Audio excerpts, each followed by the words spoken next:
Sir 1 minute আছে, তো আমরা শুরু করে দেব।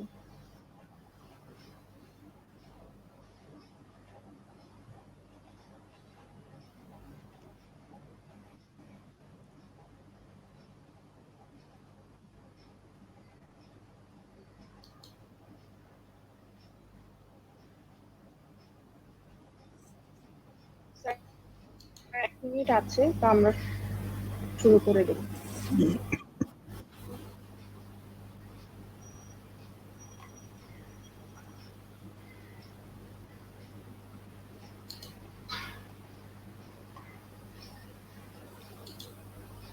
আয়োজিত হচ্ছে এবার ফোরাম ওডিআই ইনস্টিটিউট আছে, তো আমরা শুরু করে দেব। আমাদের এই কাজে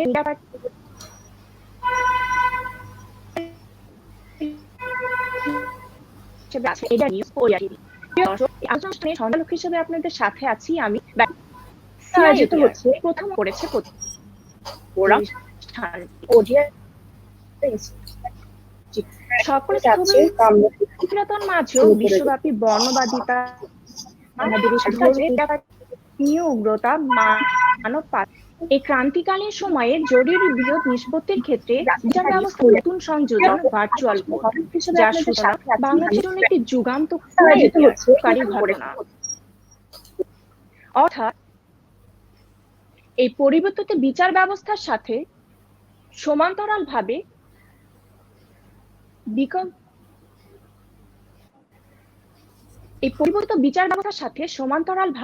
বিকল্প বিরোধ নিষ্পত্তি মাধ্যমটির গুরুত্ব অপরিসীম।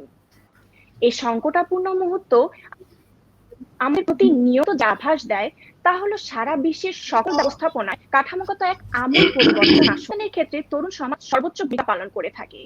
আর তাই সংকটাপূর্ণ ও সংকট পরবর্তী সময়ে বিচার ব্যবস্থায় যে কাঠামোগত পরিবর্তন আসন্ন, তাতে আইনের ছাত্র হিসেবে তরুণ সমাজ কি ভূমিকা রাখতে পারে?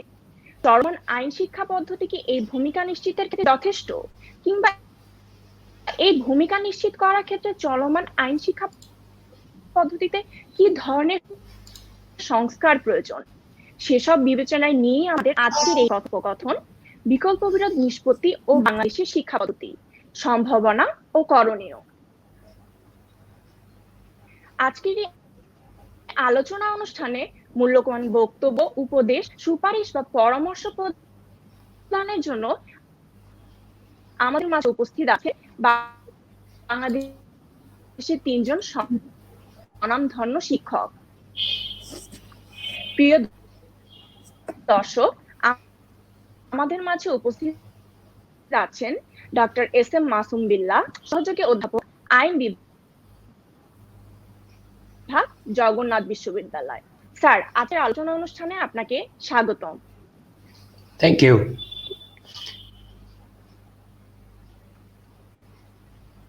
আমাদের মাঝে আরো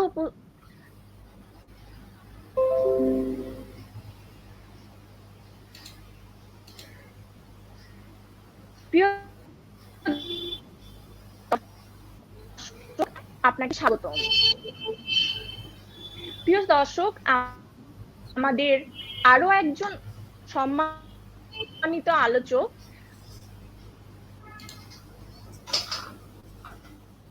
এম জসিম আলী চৌধুরী, সহকারী অধ্যাপক, আইন বিভাগ, চট্টগ্রাম বিশ্ববিদ্যালয়, আমাদের মাঝে উপস্থিত হবেন। যান্ত্রিক ত্রুটি কারণে তিনি এখনো আমাদের মাঝে এসে উপস্থিত হতে পারেননি।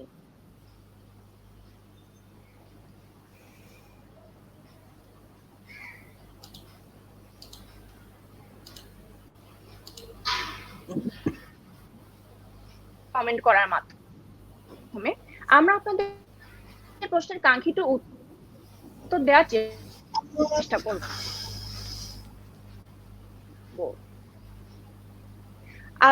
আলোচনা শুরুতেই আমরা চলে যাচ্ছি মাসুম বিল্লাহ স্যারের কাছে।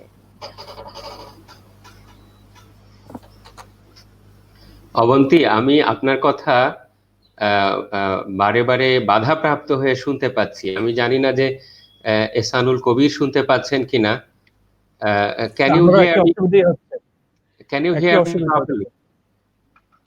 মাসুম স্যার আপনি কি শুনতে পাচ্ছেন? আমি আপনার কথা মাঝে মাঝে শুনতে পাচ্ছি না, বাধাপ্রাপ্ত হচ্ছে।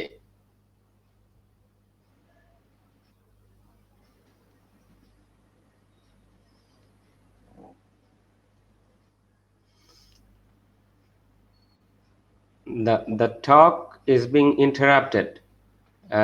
ইন্টারনেট লাইন কি আমার এখানেই শুধু প্রবলেম, না এহসান কি শুনতে পাচ্ছেন? মাসুম ভাই, আমি আপনাকে ক্লিয়ারলি শুনতে পাচ্ছি, কিন্তু অবন্তীকে আহ, আমি শুনতে পাচ্ছি না। আচ্ছা, Abanti, we cannot hear you properly.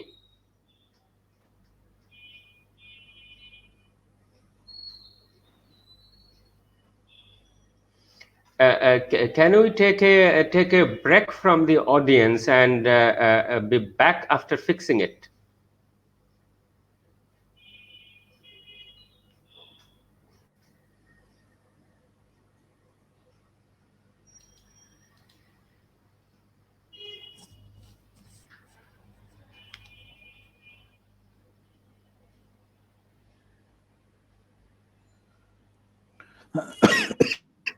Sorry.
Hello.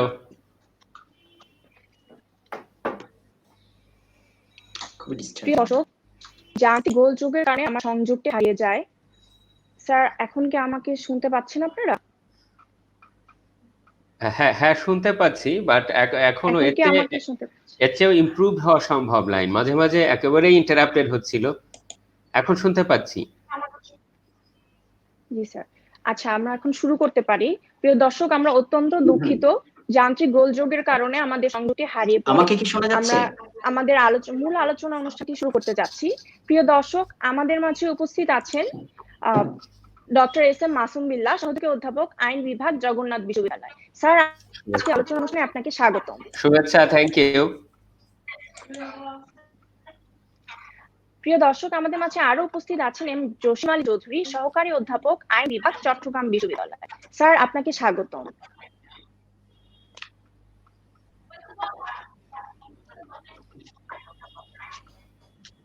আপনাকে ধন্যবাদ ম্যানার্স। এছাড়াও আমাদের মাঝে উপস্থিত আছেন ব্যারিস্টার আহমেদ এহসানুল কবির, সহকারী অধ্যাপক, আইন বিভাগ, জগন্নাথ বিশ্ববিদ্যালয়। স্যার, আমাদের আজকের এই আয়োজনে আপনাকে স্বাগতম। ধন্যবাদ। প্রিয় দর্শক, এই পর্যায়ে আমরা আমাদের মূল আলোচনা শুরু করতে যাচ্ছি। আর আলোচনার বিষয়বস্তু সম্পর্কিত আপনাদের যে কোনো প্রশ্ন আমাদের করতে পারেন কমেন্ট করার মাধ্যমে। আমরা আপনাদের প্রশ্নের কাঙ্ক্ষিত উত্তর দেওয়ার চেষ্টা করব। আলোচনার শুরুতেই আমরা চলে যাচ্ছি মাসুম বিল্লাহ স্যারের কাছে।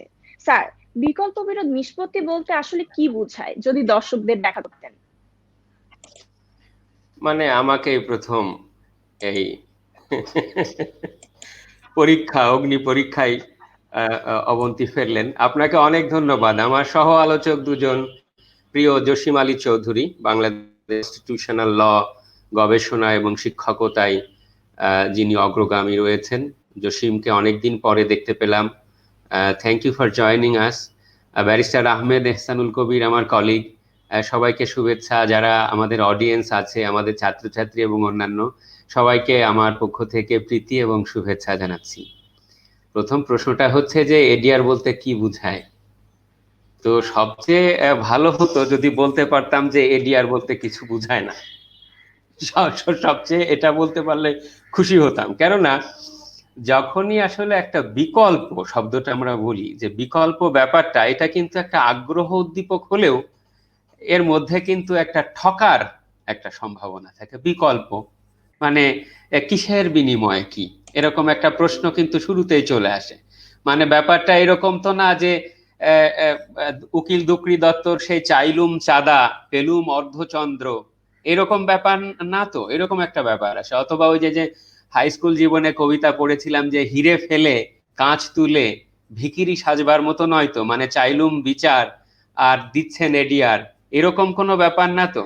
সুতরাং মানে যারা সন্দেহবাতিক যারা আইনের ছাত্র আছে তারাও নিশ্চয়ই বলবে যে বিচারের বিনিময়ে এডিআর।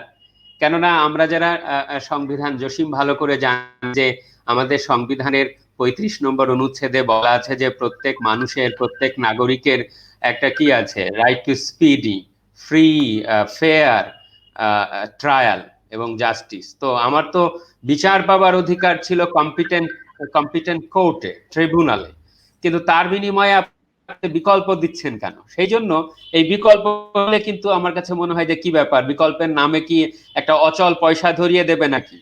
এবং আমরা অনেক বিকল্পের কথাই জানি, বিকল্পধারার ছবির কথা জানি, বিকল্পধারার রাজনীতির কথা জানি, এরকম অনেক বিকল্প কিন্তু আছে। সুতরাং একটা ভাবনার বিষয় কিন্তু আছে। আমাদের দেশে মামলাটাই তো স্বাভাবিক। আমি আদালতে যাব, বেটা তোকে কোর্টের বারান্দাতে ঘোরাবো এবং জেলে দেব, সেরকম একটা কথা আছে না যে থানার সামনে দিয়ে যখন যাচ্ছি চাচার নামে মামলাটা করেই যায়। এহেন যখন আন্ডারস্ট্যান্ডিং, তখন এডিআর এটা বললে কিন্তু আমাদের মনে একটা সন্দেহ জাগে। তবে এই কথা বলার পাশাপাশিও আমরা অনেক সময় বলি যে কাঠের বিকল্প কি। ওই নর্দার্ন ইউনিভার্সিটিতে পড়াতাম আমরা, জসিমও জানবেন, ওইখানে কারওয়ান বাজারে একটা দোকান আছে, কাঠের একটা দোকান, সেখানে শিরোনাম এরকম, কাঠের বিকল্প শৈল্পিক কাঠ। তো আসলে যদি বিচারের বিকল্প যদি শৈল্পিক বিচার হয়, তাহলে কিন্তু বিকল্প বিচার আমাদের জন্য একটা আগ্রহের জায়গা হতেই পারে। সুতরাং বিরোধের যে নালিশ, এই যে এই নালিশটা আমরা কোর্টে করি, তো কোর্টের বাইরে গিয়ে, কোর্টের দ্বারস্থ না হয়ে বিকল্প আয়োজনে বিরোধগুলোর নিষ্পত্তি করে আমরা যে একটা স্ট্র্যাটেজি নিয়েছি, আমরা যে একটা পথ নিয়েছি, সেটাই আমরা আদর করে নাম দিচ্ছি এডিআর। তবে এর নাম নিয়ে অনেকেরই থাকতে পারে। অনেকে বলেন যে এডিআর তো না, এর নাম হচ্ছে আসলে হওয়া উচিত ডিসপুট রেজলিউশন। কেননা অল্টারনেটিভ শব্দটা একটা দুর্বলতাও প্রকাশ করে, যে অল্টারনেটিভ সে আবার কিরকম করে। সুতরাং এর নাম অনেকে দিয়েছেন যে এরকম দিয়েছেন যে লিটিগেশন দা অল্টারনেটিভ, অথবা অ্যাপ্রোপ্রিয়েট ডিসপুট রিজলিউশন, অথবা ব্রডার অ্যাক্সেস পার্সপেক্টিভ থেকে শুধুমাত্র কোর্টকে বিচারের কারখানা মনে না করে যদি ল স্কুল সহ সমাজের অন্যান্য যারা নিয়ামক আছেন তাদেরকে মনে করি, তাহলে আমরা বলতে পারি যে কোর্টের বারান্দার বাইরে সব মানুষ জাস্টিসকে ব্যাপকতর অর্থে দেখে বিচারের যে প্রক্রিয়া অর্জন করবার যে প্রক্রিয়া, সেটাকেই আমরা বলবো এডিআর। ধন্যবাদ স্যার। বিকল্প বিরোধ নিষ্পত্তি বিষয়টি অত্যন্ত সহজ ও সুন্দর ভাষায় আমাদের আসলে বুঝিয়ে দেওয়ার জন্য। স্যার, আমরা এই পর্যায়ে আসলে চলে যাব এহসান স্যারের কাছে।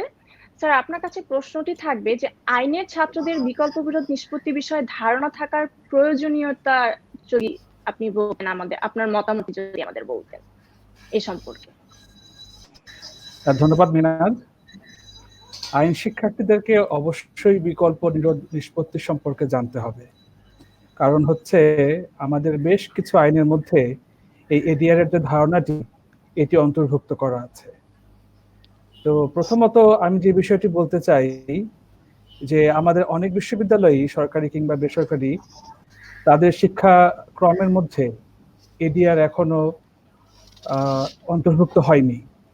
কিন্তু 2006 সালে বাংলাদেশ ল কমিশন আমাদের আইন শিক্ষার উপরে যে রিভিউ করেছিল, তাতে বেশ কিছু সুপারিশ রেখেছে। এর মধ্যে অন্যতম একটি সুপারিশ হচ্ছে যে এডিআর কে একটি পৃথক কোর্স আকারে পাঠদান করতে হবে বা পড়াতে হবে। কিন্তু আমরা দেখতে পেয়েছি যে 2006 থেকে 2020 এই সময় দীর্ঘদিন পেরিয়ে গেছে, কিন্তু এখনো আমাদের অনেক বিশ্ববিদ্যালয় কি করছে না, এডিআরটিকে পড়াচ্ছে না। যেহেতু এডিআরটি আমাদের অনেকগুলো আইনে চলে এসেছে, তো কাজেই এটা খুব স্বাভাবিক যে শিক্ষার্থীদের জন্য এটা জরুরি জানা এবং কিভাবে এই দক্ষতাটি অর্জন করা যায়। যেহেতু এটা শুধুমাত্র তাত্ত্বিক বিষয় নয়, এখানে অনেকটি প্র্যাকটিক্যাল বিষয় রয়েছে, প্র্যাকটিক্যাল স্কিল রয়েছে, দক্ষতার বিষয় রয়েছে। তার জন্য আমাদেরকে অবশ্যই এটি জানতে হবে এবং শিখতে হবে। আমার বিশ্ববিদ্যালয়ে এটি একটি কোর্সের অংশ হিসাবে পড়ানো হয় এবং সেখানে নেগোসিয়েশন, মিডিয়েশন, আরবিট্রেশন বা রিকনসিলিয়েশন যে ধারণাগুলো আমরা জানি এডিআর এর মধ্যে রয়েছে, সেই বিষয়গুলো সম্পর্কে তাদেরকে ধারণা দেওয়া হয়। মজার বিষয় হচ্ছে যে সব আইনই কিন্তু একই রকম এডিআর প্রয়োগ করে না। যদি আমরা সিপিসির দিকে দেখি তাহলে পরে দেখবো সেখানে মিডিয়েশনের কথা বলা হয়েছে, অন্য আইনে আরবিট্রেশনের কথা বলা হয়েছে। তো কাজে শিক্ষার্থীদের জন্য আমাদের বর্তমান প্রেক্ষাপটে তাদেরকে যদি উপযোগী করে তুলতে হয়, অবশ্যই এডিআর এর শিক্ষা তাদের জন্য খুব প্রয়োজনীয়।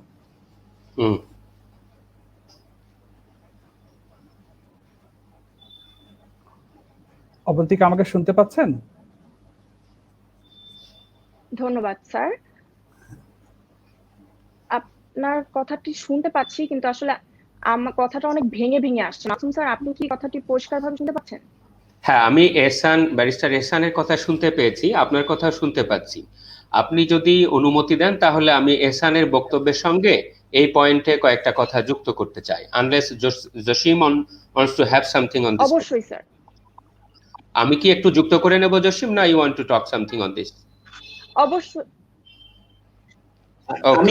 আপনি কন্টিনিউ করেন, কারণ আমি এইমাত্র আসলাম, আমি জাস্ট আগের পুরো ডিসকাশনই মিস করছি। রাইট, এখন আমাদের সামনে প্রশ্নটা হচ্ছে যে বিকল্প বিরোধ নিষ্পত্তির প্রয়োজনীয়তাটা কি। মানে আমাদের আমি একজন লয়ের ছাত্র, আমি এটা কেন জানবো? আমি পড়বো ল, খাবো আমি গরম ভাত, কেন বিড়ালের হাত পা ধরতে যাব, তাই না? এরকম একটা ব্যাপার যে ছেলেকে আমি লতে ভর্তি করিয়েছি, সে হয় হবে জজ, না হয় হবে উকিল, বটতলার উকিল না, না হয় হবে ব্যারিস্টার মেহনাজ অবন্তী হুদার মতন একজন ব্যারিস্টার। কিন্তু সে কেন এডিআর খামা কেন পড়তে যাবে, এটা তো প্রশ্ন। এখন লোক, এইখানে আমাদের প্রথমত কনসেপচুয়াল একটা ব্যাপার আছে যে ল এর যে আন্ডারস্ট্যান্ডিং, আমরা যত উপরে যাব ল পড়তে পড়তে, তখন প্রতিনিয়ত কিন্তু আমরা ল এর নতুন নতুন সংজ্ঞা এবং ধারণা আবিষ্কার করতে পারবো। কনসেপ্ট এবং কনসেপশন অফ ল, সেখানে এডিআর কে কেমন করে আত্মীকৃত করা যায় সেই বোধটা আমার আগে আনা দরকার। আমার কাছে আমি একটা উক্তি আগে থেকেই আমার দর্শকদের জন্য আমি প্রস্তুত করে রেখেছি। রোনাল্ড ডরকিন, যে আধুনিক জুরিসপ্রুডেন্সের অন্যতম যে পুরোধা, এম্পায়ার অফ লতে আমি I am tempted to quote him. তিনি লয়ের যে অল এমব্রেসিং ফেনোমেনন সেই সম্পর্কে বলছেন যে we live in and by the law it makes us what we are, citizens and employees, and the doctors and the spouses, and people who own things. It is sword, shield, and menace. We insist on our ways to refuse to pay the rent or are closed up in jail, all the name of what our abstract and ethereal sovereign, the law, has decreed. সুতরাং এই যে লয়ের role, এটা তো শুধু court কেন্দ্রিক না। মানে law is not something only to be applied in the court corridor, law should be embraced as a social phenomenon. সেই হেতু আমাদের এই বৃহত্তর কলেবরে অর্থে লয়ের ভূমিকা বুঝতে হলে আমাদের এডিআর সম্পর্কে অবশ্যই ধারণা পেতে হবে। এবং ল মানে তো এই না যে আমি একজন লিটিগেটর ল হব। এখানে যদি আমি পড়াই একজন লয়ের ছাত্রকে, তাহলে সে বিভিন্ন রোলে অভিনয় করতে পারবে। একটা হচ্ছে যে সে একজন মিডিয়েটরের ভূমিকায় অভিনয় করতে পারবে, আর এক গ্রুপ ছাত্ররা তারা নিজেরা পার্টি বিবদমান পক্ষ হতে পারবে, আর অনেকে হতে পারে অবজারভার। এই যে তিন ধরনের স্বাদই সে পাচ্ছে, এই বোধটা কিন্তু একজন ছাত্রের মাঝে তৈরি করে দেওয়ার দরকার আছে। এখানে দেখেন যে পক্ষগুলোর প্রয়োজন কি, নিড, কিন্তু কোর্টে কিন্তু আপনি সেটা পাবেন না। তারপরে ভ্যালুজ, মূল্যবোধ, যে কে কি চায়, পক্ষগুলোর কালচারাল ব্যাকগ্রাউন্ড আমি জানি, সেটা আমার মূল্যায়ন করার সম্ভাবনা আছে। আর একটা হলো অপশনস, কার কোনটা হলে ভালো হবে, তাই না? আমি একটা কমলা বিতরণ করব, দুইজনই আমি কমলাটা চাই, এই নিয়ে মারামারি, কিন্তু পরে দেখা গেল একজন চাই ছোবড়া আর একজন চাই জুস, সুতরাং দুইজনই কিন্তু পুরো কমলাটাই পেতে পারে। এই যে ইন্টারেস্ট বেস অ্যাপ্রোচ, এটা যদি আমি আমার ছাত্রদের মধ্যে আগেই দিয়ে দিতে পারি, তাহলে কনফ্লিক্ট রিজলিউশনের যে ওয়াইডার একটা প্লুরালিস্টিক অ্যাটিটিউড, এটা কিন্তু আমার ছাত্ররা পেয়ে যাচ্ছে। সেখানে আবেগের মূল্য আছে, হোয়ারাস কোর্টের করিডোরে কিন্তু আবেগের মূল্য আপনি পাবেন না। এবং ক্রিটিক্যাল লিগাল স্টাডিজ নামে যে ধারণা ডেভেলপ করেছে, সেটা কিন্তু আমি এদেরকে দিয়ে দিতে পারবো। সর্বোপরি ল হচ্ছে নেগোসিয়েশন, মানে আপনি প্রতিনিয়ত নেগোশিয়েট করতে শিখবেন। আপনি বাস ভাড়া বাড়াবেন কিনা, সেখানে বিটিআরসিও যেমন থাকবে, লোকজনও থাকবে, এবং সরকারের লোকজনও থাকবে, একজন লয়ারও থাকতে পারে। সুতরাং আলটিমেটলি যে লটা হবে, বাস ভাড়া বাড়বে কি বাড়বে না, দিস ইজ বিকামিং ল। আপনি ডিজিটাল লতে কি বলবেন, সুতরাং টেলিভিশনরা কি বলবে, প্রত্যেকটা ক্ষেত্রে আপনি ফার্মাসিউটিক্যাল কোম্পানিতে যাবেন, সেখানে প্যাটেন্ট লয়ে কি হবে, উত্তর দক্ষিণের দেশগুলোর মধ্যে কি আলটিমেটলি হু রেজলিউশন আসবে, সেটাও কিন্তু নেগোসিয়েশনের ব্যাপার। সেজন্য আমি বলছি কি, যে একটা বৃহত্তর ধারণা গেঁথে দেবার জন্য অবশ্যই ছাত্রদেরকে এই নেগোসিয়েশন বা আরবিট্রেশন বা কনসিলিয়েশন বা মোটা দাগে আমরা বলছি যে এডিআর, এই সম্পর্কে ধারণা অবশ্যই থাকতে হবে। ধন্যবাদ স্যার। আসলে শুধু আইনের ছাত্র না, আমার মনে হয় যে সকলেরই এই বিষয়ে যে জ্ঞান থাকাটা প্রয়োজন, বিকল্প বিরোধ নিষ্পত্তি বিষয় ব্যাপারটা খুব সুন্দরভাবে আমাদের সামনে উপস্থাপন করার জন্য। এবার আমরা চলে যাচ্ছি জসিম আলী স্যারের কাছে। স্যার, আপনার কাছে প্রশ্নটি থাকবে, আপনি তো দীর্ঘদিন যাবত চট্টগ্রাম বিশ্ববিদ্যালয়ে শিক্ষকতা করছেন। চট্টগ্রাম বিশ্ববিদ্যালয়ে বিকল্প বিরোধ নিষ্পত্তি বিষয়ে আলাদা কোর্স আছে কি? অবন্তী, আপনাকে ধন্যবাদ। আমি জানি না আমার সঠিকভাবে ওখানে পৌঁছাচ্ছে কিনা। আমাকে কি শুনতে পাচ্ছেন? আপনাকে জি স্যার, আপনাকে শুনতে পাচ্ছি। হ্যাঁ, ধন্যবাদ। আপনার প্রশ্নের সহজ সরল জবাব হচ্ছে টিয়ার কোর্সটি আছে। সেটি আমরা 2016 সালে একটা নতুন করে সিলেবাস করেছিলাম, এবং সেখানে চতুর্থ বর্ষে আমরা 2 ক্রেডিটের এবং 50 নম্বরের একটা অল্টারনেটিভ ডিসপিউট রেজলিউশন কোর্স পড়িয়ে থাকি। এটি হচ্ছে আপনার সংক্ষিপ্ত উত্তর, এবং পরবর্তীতে আমি আরো আলোচনায় অংশগ্রহণ করব, আলোচনা যখন এগোবে। স্যার, ধন্যবাদ। ধন্যবাদ স্যার। এই প্রেক্ষিতেই আমার দ্বিতীয় প্রশ্নটি আপনার কাছে, যে আপনাদের যে চট্টগ্রাম বিশ্ববিদ্যালয়ে বিকল্প বিরোধ নিষ্পত্তি যে কোর্সটি আছে, সেখানে আসলে কোন টপিক বা বিষয়গুলো পড়ানো হচ্ছে? অবন্তী, আমার সামনে কিন্তু আমাদের চট্টগ্রাম বিশ্ববিদ্যালয়ের সিলেবাসটি আছে। আমি চাইলেই আপনাকে বিরাট একটা তালিকা, কারণ আমি নিজেই আসলে, আমার সৌভাগ্য হচ্ছে যখন এই সিলেবাসটি তৈরি হচ্ছে, তখন এটির আমাদের যিনি কোর্স শিক্ষক, ওনার সাথে আলাপ আলোচনা সাপেক্ষে এবং বিভাগীয় সিনিয়র শিক্ষকদের সাথে আলাপ আলোচনা সাপেক্ষে এটা আমি প্রণয়ন করার সুযোগ আমার হয়েছিল। তো ওখানে বেসিক্যালি আমরা যেটা করছি সেটা হচ্ছে, এখানে আমি একটু হতাশও হব, নিজেই সিলেবাস প্রণয়ন করেছি, আমি নিজেই হতাশাটা ব্যক্ত করে নিচ্ছি। কারণ হচ্ছে আমাদের সিলেবাস তৈরি করার সময় আমাদেরকে যেটা মাথায় রাখতে হয়, সেটা হচ্ছে আমি 50 নম্বরের একটা পরীক্ষা নেব না। সুতরাং এই পরীক্ষার জন্য কিছু প্রশ্ন এবং কিছু টপিক আমার ছাত্রদেরকে আমার দিতে হবে। দ্যাটস হোয়াই সিলেবাসটা অভাবে এসেছে।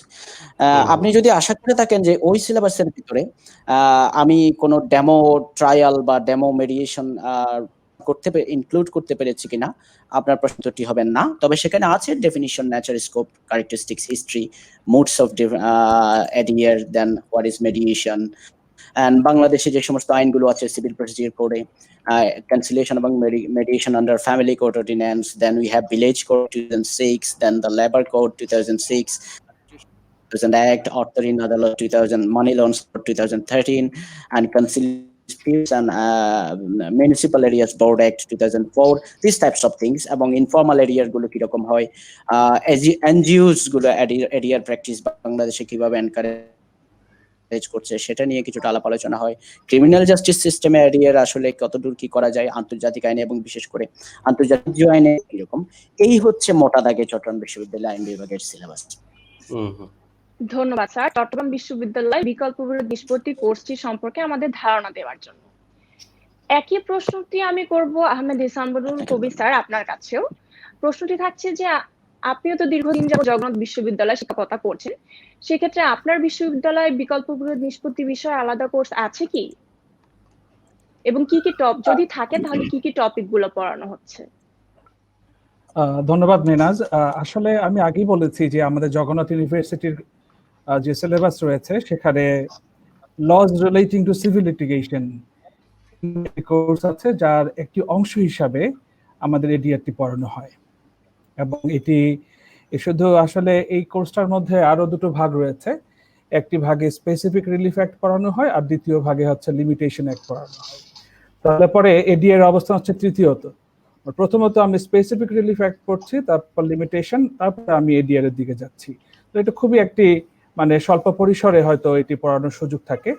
আমরা দেখেছি যে আমাদের সিলেবাসও একই অবস্থা, চিটাগং ইউনিভার্সিটি যেটা জসিম আলী স্যার বলেছেন, ঠিক একইভাবে আমাদের এখানেও গতানুগতিক একটি সিলেবাস অন্তর্ভুক্ত করা হয়েছে, যেখানে কিনা আমরা আমাদের এই এডিআর এর হিস্ট্রি দেখতে পাচ্ছি, বা এটার ডেভেলপমেন্ট প্রসেস দেখতে পাচ্ছি, এটার ফিচার্স, বা আমরা যদি বলে থাকি বিভিন্ন রকম এডিআর এর যে কনসেপ্টগুলো রয়েছে, নেগোসিয়েশন, মেডিয়েশন, আরবিট্রেশন, এই সবগুলো বিষয় আছে।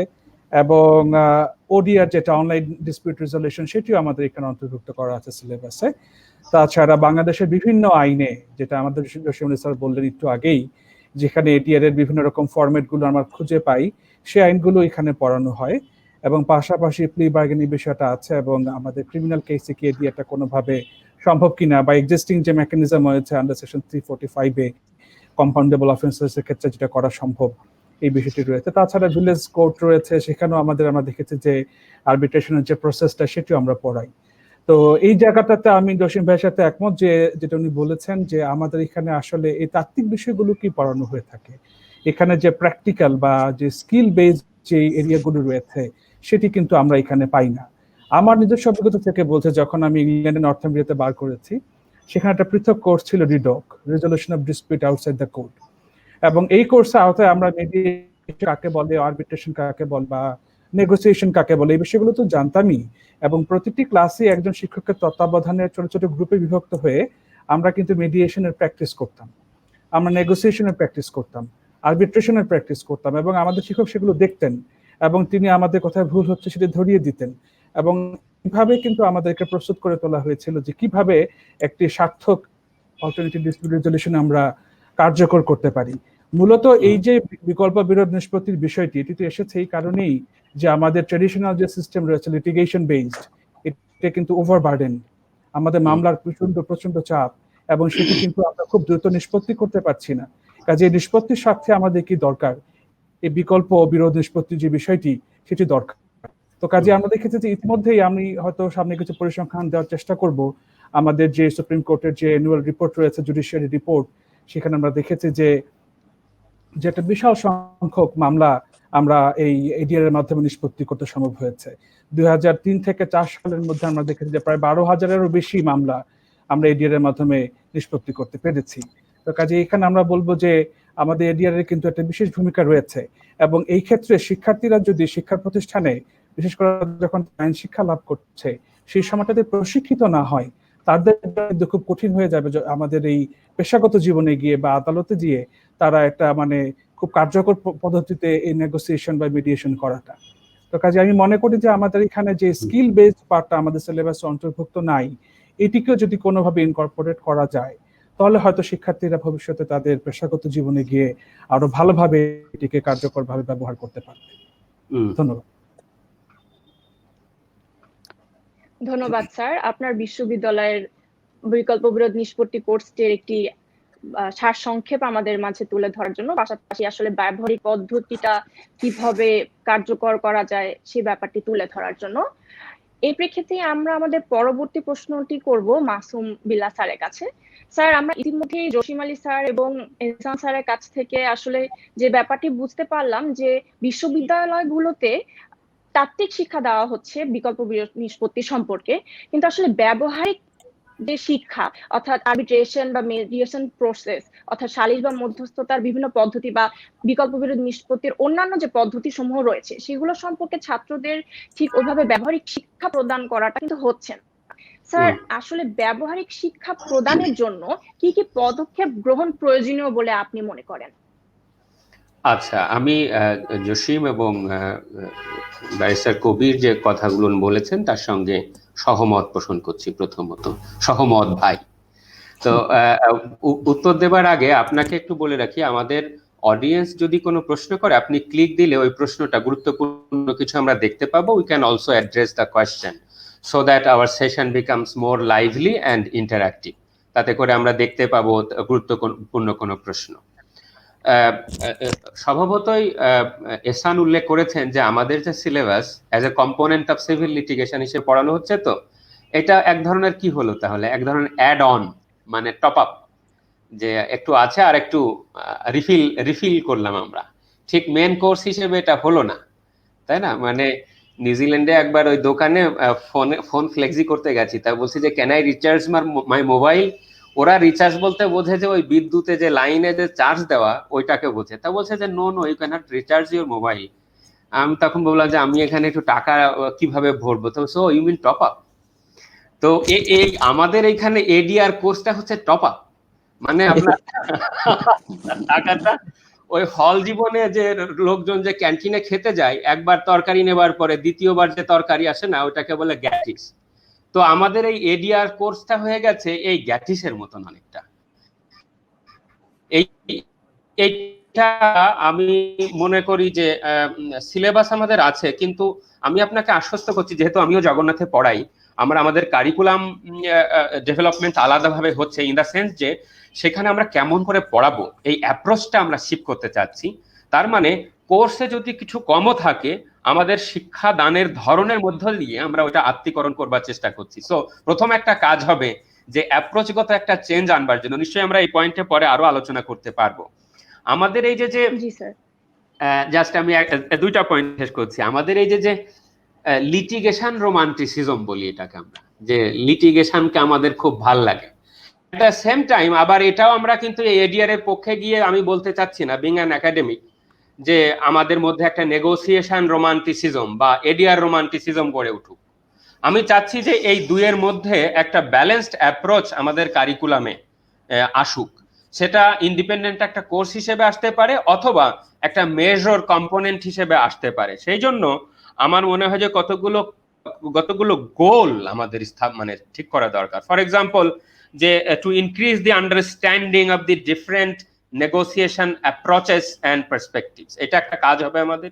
দ্বিতীয় হলো যে becoming more careful observers of negotiation process, goals, tactics and effectives, enhance negotiation skills, change the attitude of the particular negotiation approaches, understand the policies about negotiation, and unlearn to learn. এইটা যদি আমরা ছাত্রদেরকে ইন্ডক্ট্রিনেট করতে পারি এবং এই পড়াশোনা আত্মীকরণ করবার অ্যাটিটিউডটা পাল্টে দিতে পারি, আমাদের ইমিডিয়েট কাজ মনে হয়, এই পদক্ষেপের কথা বললেন, এই পদক্ষেপটা তাই হওয়া উচিত যে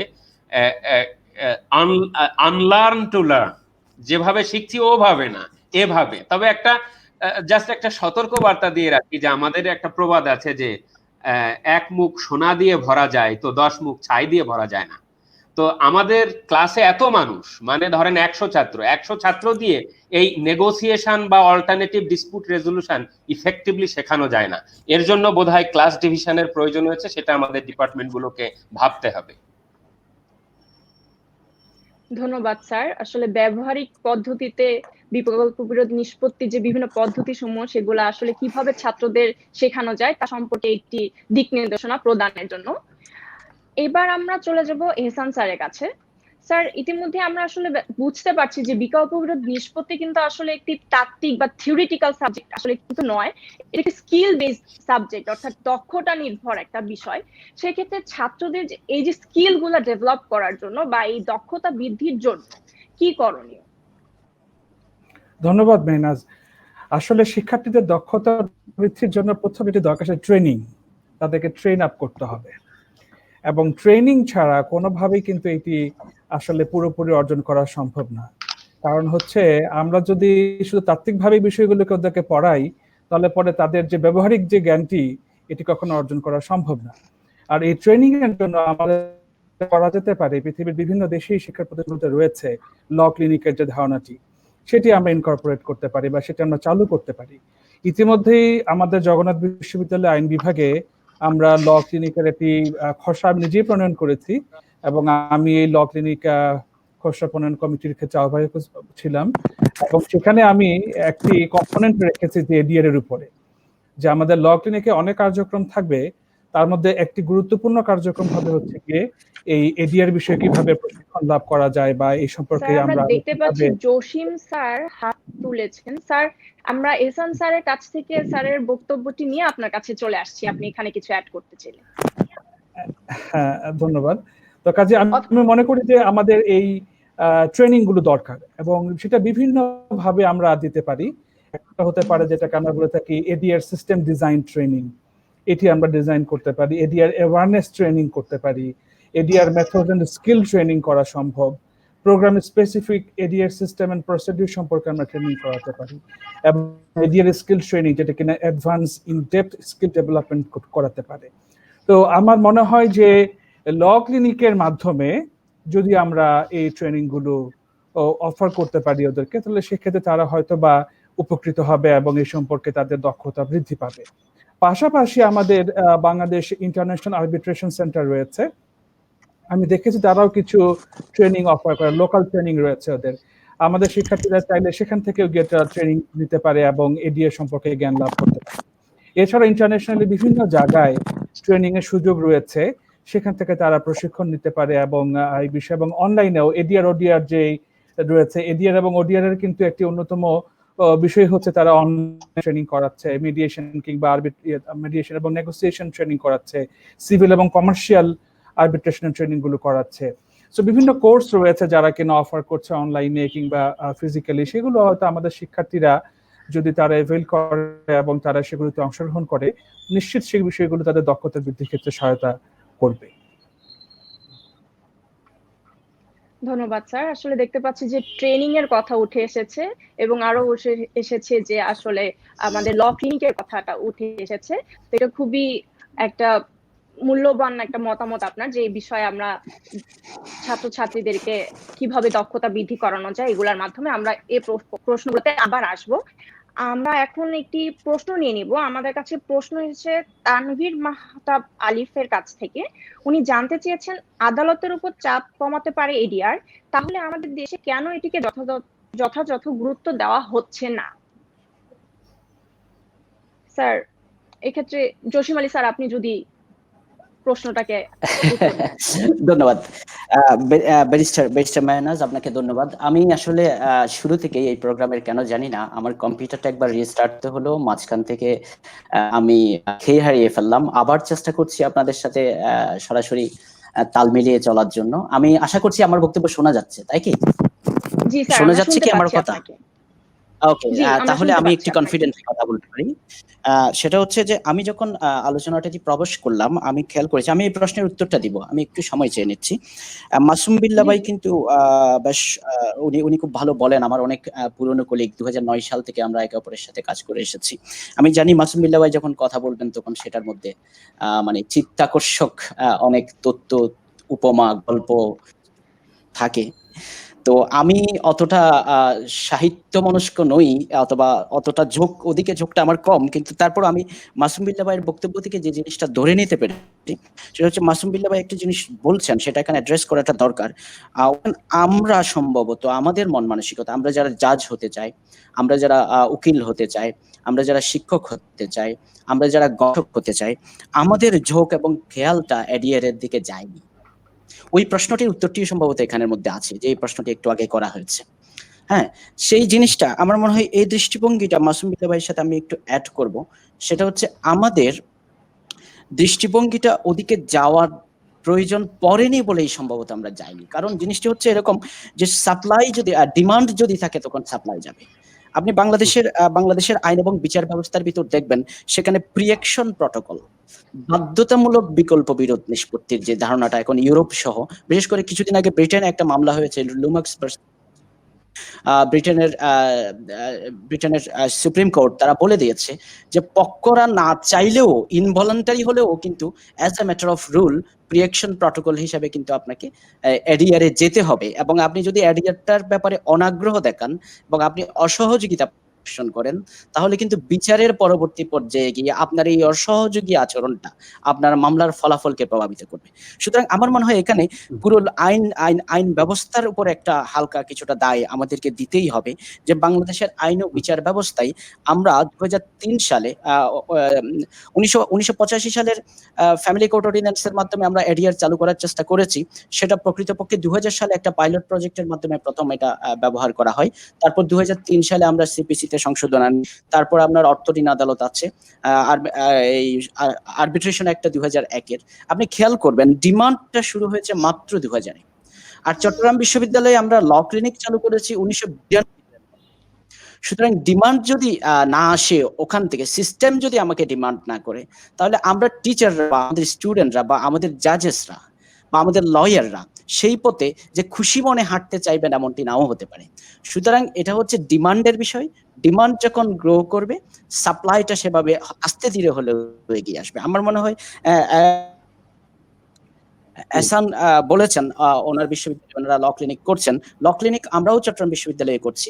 আমাদের ল ক্লিনিকের ধারণাটাও কিন্তু এখনো মক ট্রায়াল এবং মুড কোর্টের ভিতর আটকে আছে, যেটা হচ্ছে অ্যাডভার্সারিয়াল। ওই যে বিল্লা বলছেন যে লিটিগেশন রোমান্টিসিজম, আমরা কিন্তু এখনো লিটিগেশন রোমান্টিসিজম থেকে বেরোতে পারিনি। ফলে আমাদের আইন শিক্ষা ব্যবস্থা, আমাদের বিশ্ববিদ্যালয়গুলোতে, আমাদের মুড কোর্টের ক্লাসগুলোতে, আমাদের যে প্র্যাকটিক্যাল লিগ্যাল স্কিল এডুকেশন বলতে আমরা যেটা বুঝি, সেটাও কিন্তু এখনো লিটিগেশন ওরিয়েন্টেড, মেডিয়েশন ওরিয়েন্টেড নয়।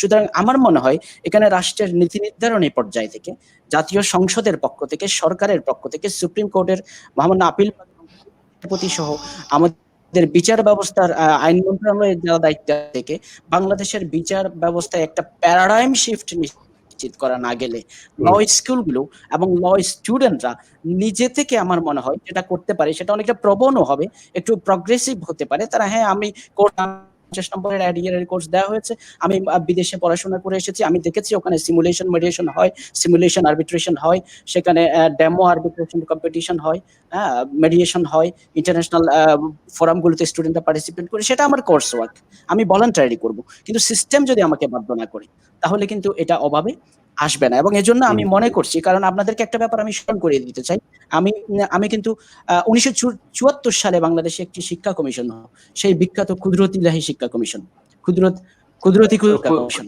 আপনারা জানেন যে শিক্ষা কমিশন, হ্যাঁ, কুদরতি ক্ষুদা শিক্ষা কমিশনে কিন্তু তারা সেখানে একটা নির্দেশনা কিন্তু কুদরতি ক্ষুদা শিক্ষা কমিশনের ছিল, যে national council of legal education. আপনি খেয়াল করবেন আমরা উচ্চশিক্ষাকে মানে পাইকারি দরে 8-10টা শিক্ষা ব্যবস্থার মতো করে, মানে এটার স্পেশালাইজেশনের দিকে আমরা যাইনি। আমাদের উচ্চশিক্ষা নিয়ন্ত্রণ করছে হয় শিক্ষা মন্ত্রণালয়, নয় ইউজিসি। অতি সম্প্রতি সেখানে বার কাউন্সিল কিছুটা অংশগ্রহণের চেষ্টা করছে। তারা বলছে যে কি পরিমাণ ছাত্র ভর্তি করানো যাবে অথবা কি পরিমাণ ভর্তি করানো যাবে না, বিশেষত বেসরকারি বিশ্ববিদ্যালয়গুলোকে। এর বাইরে কিন্তু লিগ্যাল প্রফেশনের, লিগ্যাল এডুকেশনের উপরে সেটা বাংলাদেশে নেই।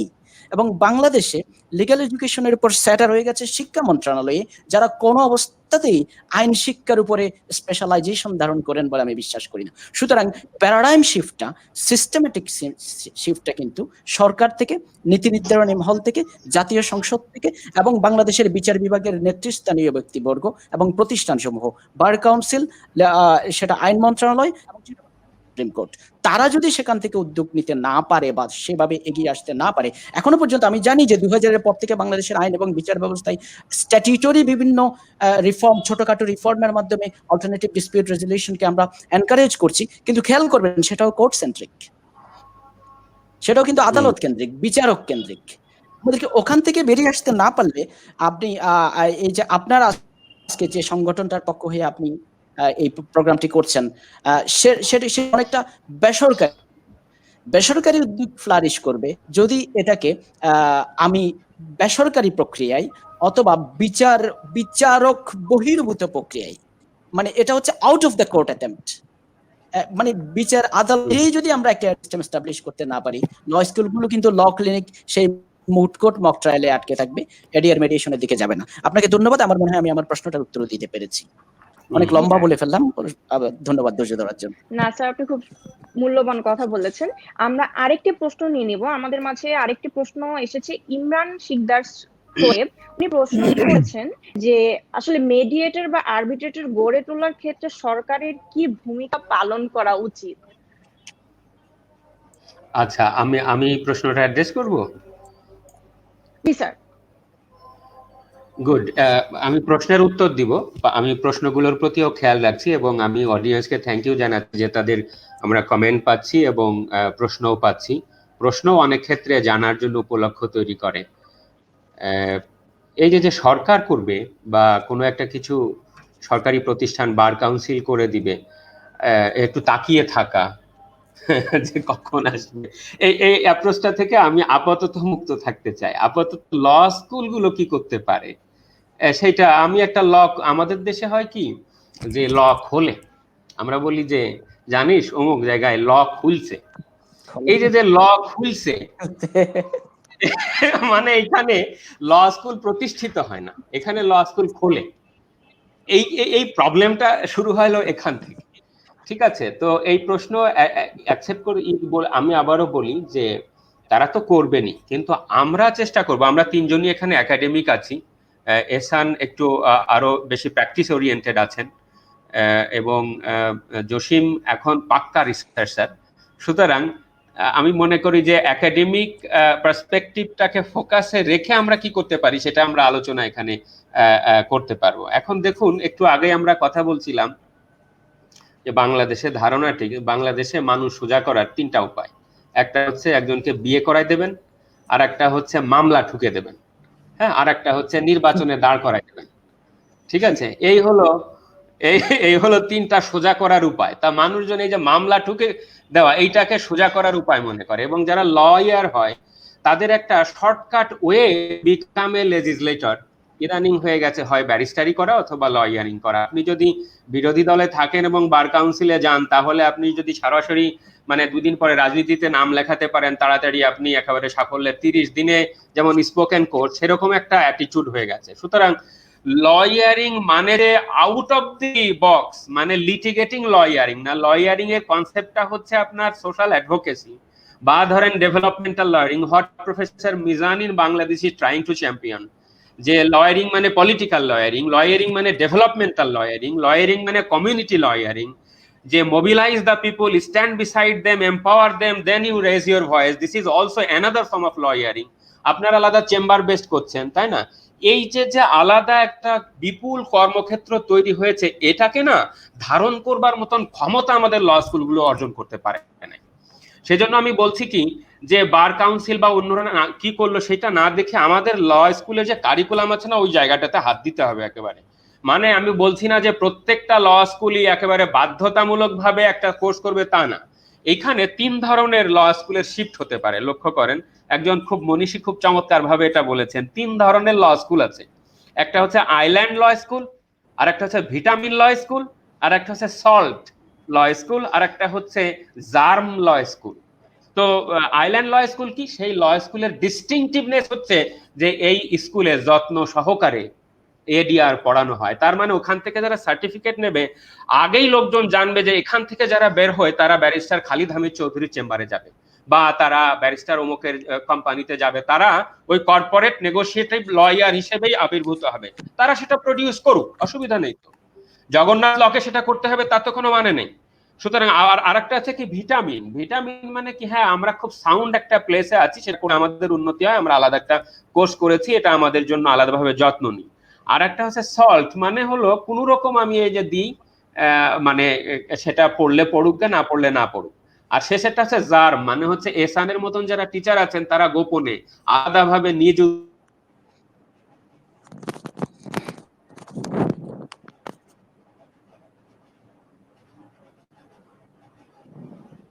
আমার মনে হয় এই জায়গাটাতে মানে এডিআর কে প্রিন্সিপাল হিসেবে না দেখে এডিআর কে মাধ্যম হিসেবে দেখা, teaching other laws as a form of, মানে কি বলবো, যে আপনি Carlill versus Carbolic smoke ball company পড়াচ্ছেন, তাই না? আপনি ওই কার্লিল একজনকে সাজিয়ে দেন, বা একজন ওই স্মোক বল কোম্পানি সাজিয়ে দেন, নেগোসিয়েট করুক, বা ডোনাঘিউ ভার্সেস স্টিভেনসন, মিসেস ডোনাঘিউ একজন সাজুক, স্টিভেনসন কোম্পানি একজন করুক, বন্ধু সাজুক একজন মিছিল হোক, ওয়েলমিডো ক্যাফেতে যায়, এইভাবে তারা নেগোশিয়েট ফেল করুক, তারপরে লর্ড অ্যাটকিনের আদালতে যান। এইভাবে যদি আমরা শেখাতে পারতাম না, তাহলে সম্পূর্ণভাবে বোধহয় আমরা এই খোল নলচেলটা পাল্টে দিতে পারতাম।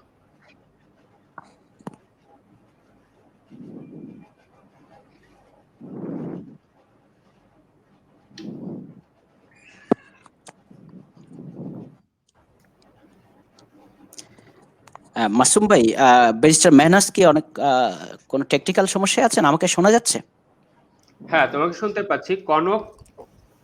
কনক লিখেছেন যে স্যার, ল স্কুল বিশ্ববিদ্যালয়গুলোতে এডিআর নিয়ে খুব যৎসামান্য নজর দেওয়া হয়, কিন্তু এডিআর নিয়ে কেন এত বেশি নজর দেওয়া হয় না, এর জন্য কি পদক্ষেপ নেওয়া উচিত? সেই সাথে আমাদের মনে ছাত্রদের উপর এডিআর নিয়ে ভালো জ্ঞান অর্জন করে, সেটা নিয়ে কিন্তু আমরা কথা বলছিলাম। যে একটা হলো যে একটা হলো যে ল স্কুলগুলো ঠিক করবে, তাদের নিয়ত কি হবে। জসিম প্লিজ। জি ভাই, আমি এখানে একটু কন্ট্রিবিউট করতে চাচ্ছিলাম যে বিষয়টা আপনি বলছিলেন। আমি কিন্তু আপনার সাথে একমত। আমাদের কন্ট্রিবিউট করার সুযোগ আছে। আমরা মোট কোড করছি, মক ট্রায়াল করছি, রিসার্চে স্টুডেন্টদেরকে উৎসাহ দিচ্ছি, তাহলে নেগোসিয়েশন স্কিলে উৎসাহ দেব না কেন? আমার পয়েন্ট অফ ভিউটা একটু অন্যরকম ছিল। সেটা হচ্ছে যে আপনি যদি দেখেন বাংলাদেশের মেইন স্ট্রিম লিগ্যাল এডুকেশন সিস্টেমকে যদি এভাবে দেখেন, ক্যারিয়ার অপশনস গুলো স্টুডেন্টদের, সেটা যদি হয় এমন যে স্টুডেন্ট শুধু ওই আপনাকেই দাঁড় করছি, আমি প্রথম দিকে আপনি যেটা বলছিলেন, আমি লয়ার হব বা আমি জাজ হব বা আমি টিচার হব, হ্যাঁ, সেখানে তো নেগোসিয়েশনের স্থানটা নেই। আমার বক্তব্যটা ছিল যদি ডিমান্ডটা আমি রাষ্ট্রীয় পর্যায় থেকে সিস্টেম্যাটিকলি ক্রিয়েট করতে না পারি, তাহলে ল স্কুলগুলো যেটা করতে পারে সেটা হচ্ছে অ্যামেচারিস এক্সারসাইজ হতে পারে বেশিতে বেশি, যে আমি খুব ভালো, আমি এটা করি, এটা আমাদের একটা বিশেষ বৈশিষ্ট্য। এর বাইরে কিন্তু আমার সিস্টেম যদি সিস্টেমেটিক্যালি এই ডিমান্ড সৃষ্টি করতে না পারে, তাহলে আমার থেকে সেওর যে প্রচেষ্টাটা সেটা অ্যাডভান্সারে অথবা সেটা অ্যামেচারিস্ট একটা অ্যাটিটিউড থাকতে পারে। কেউ ইচ্ছে হলে করবেন, বলেন কেউ করবেন না, কেউ এটাকে ফ্যাশন মনে করতে পারে। এখানে আমি কেন কথাটা বলেছিলাম, আমি বুঝতে পেরেছি যে আপনার অ্যাপ্রোচটা আমি বুঝতে পেরেছি। 2006 সালে ল কমিশন যখন এই জিনিসটা আমদানি করলো, লুক, আমাদের এখানে এডিআর আমদানি করেছেন justice Mustafa Kamal. Mustafa Kamal is the pioneer. তিনি ল কমিশনে ছিলেন, আমেরিকা গেলেন এবং তারপরে তিনি এসে একটা প্রবন্ধ লিখলেন। তারপরে এটা আস্তে আস্তে রিপোর্ট আকারে প্রফেসর শাহ আলম ছিলেন। তারপরে এখনো মনে আছে সেই মানে গেলাম সেই বিয়ামের অডিটোরিয়ামে, সেই কনসেপ্ট। মাসুম ভাই, ওই আমেরিকার ওই সফরটাতে professor Shah Alam sir justice Mustafa কামালের সফর সঙ্গী ছিলেন, একই দলের তারা ছিলেন। ও আচ্ছা। কিন্তু আমার সালে যখন এটা অসুবিধাটা হচ্ছে যে যখন কালচারালি প্রস্তুত না হয়ে যখন একটা কনসেপ্ট আমরা আনি, হঠাৎ করে একটা ইম্পোজিং জিনিস, হয়তো লিগাল ইরিটেশন নামে একটা শব্দ আছে টিউবনেরার, যে লিগাল ইরিটেশন মানে হচ্ছে ও যেহেতু কমন ল লিগাল সিস্টেমে আছে, আমরা কমন ল লিগাল সিস্টেম, সুতরাং ঠিক আছে আমরা এডিআর বসায় দিই। অথচ আমাদের ল স্কুল এখনো বলে যে তুমি জজ হবা, তুমি লয়ার হবা, এর বাইরে কিছু হতে পারবা না। এবং আর একটা বড় ব্যাপার হলো যে আমরা যারা টিচার, আমি হঠাৎ বাংলাদেশে সবচেয়ে ইনপ্রিপেয়ার্ড হচ্ছে আমাদের টিচাররা। ধরো আমাকে নিয়োগ দেওয়া হলো, আমি পড়ালাম জুরিসপ্রুডেন্স, কিন্তু আমি তো এডিআর পড়াতে পারি না। সুতরাং এডিআর পড়ানোর জন্য আলাদা একজন ওই ব্যারিস্টার মেহনাজ অবন্তীকে নিয়ে আসতে হবে, এইটা কিন্তু ল স্কুল ভাবতেছে না। তার মানে একজন আমাদের লয়ের প্রফেসররা ভাবছেন না যে একজন এডিআর কোর্স পড়ানোর জন্য আমাদের আলাদা একজন শিক্ষক নিয়োগ দিতে হবে। সেটা ইউজিসি কে বলে নিয়ে আসতে হবে, বার কাউন্সিলকে বলে নিয়ে আসতে হবে, বা ইউনিভার্সিটির ভাইস চ্যান্সেলরকে বুঝতে হবে যে এটা আমার রিকুইজিশন, আমাকে এই একজন টিচার দিতে হবে। তাহলে এই উদ্যোগটা তো ল স্কুল থেকে প্রথমে আসতে হবে নাকি?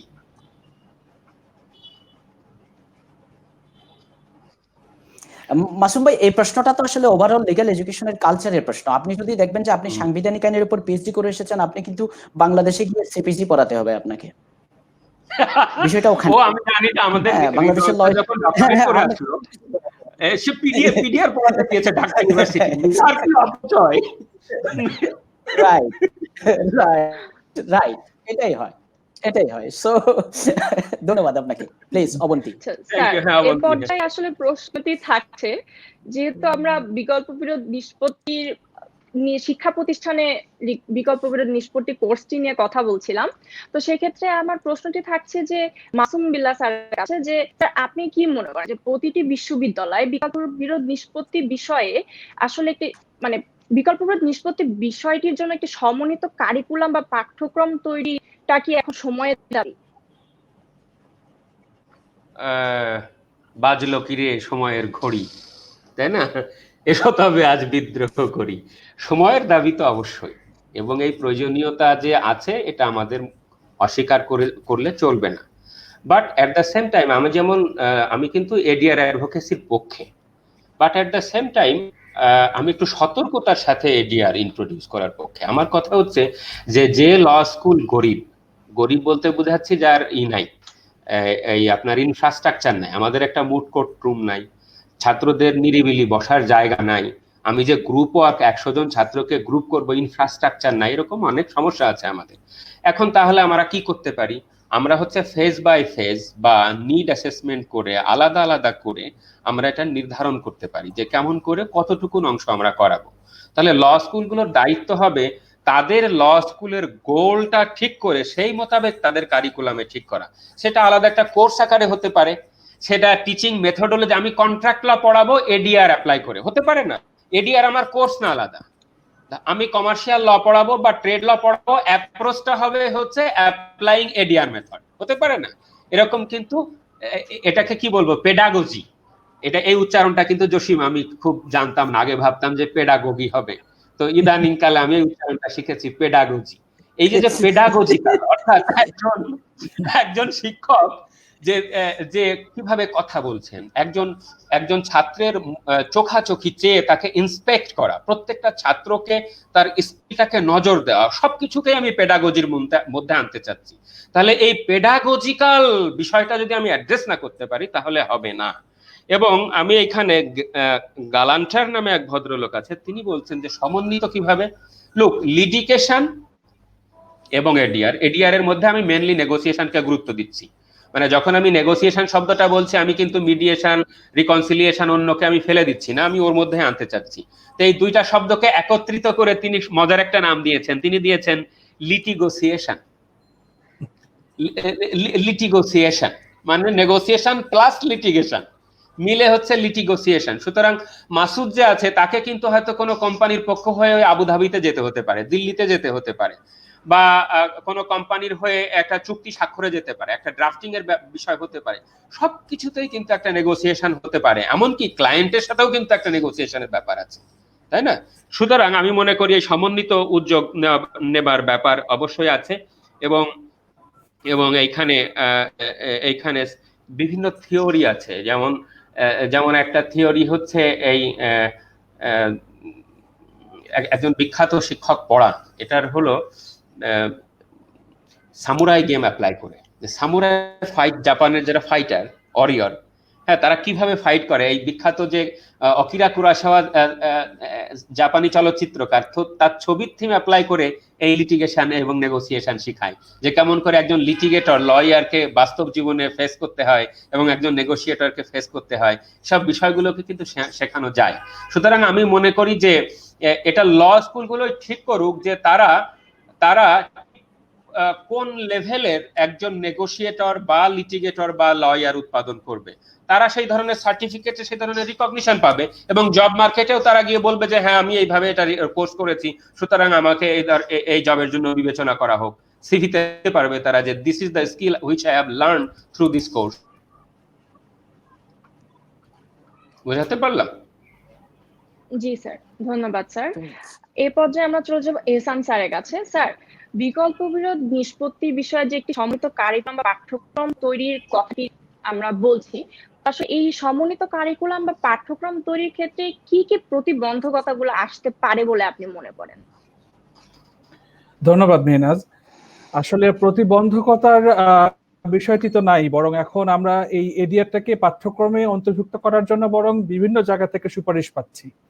প্রথমেই যেটা আমরা একটু আগে আমাদের জসিম স্যার এবং মাসুম স্যার আলোচনা করেছেন, যে 2006 সালে আমাদের ল কমিশন একটা রিকমেন্ডেশন দিয়েছে যে এডিআরকে একটি পৃথক কোর্স আকারে পড়াতে হবে। এটি এমন নয় যে অন্য কোনো কোর্সের সাথে আমরা অংশ হিসাবে পড়ালাম, তা কিন্তু না। আমাদের একদম সুস্পষ্ট এটা রিকমেন্ডেশন যে এডিআর হবে আমাদের একটি পৃথক সাবজেক্ট, পৃথক কোর্স, এবং এটি আমাদেরকে পড়াতে হবে ল স্টুডেন্টদেরকে।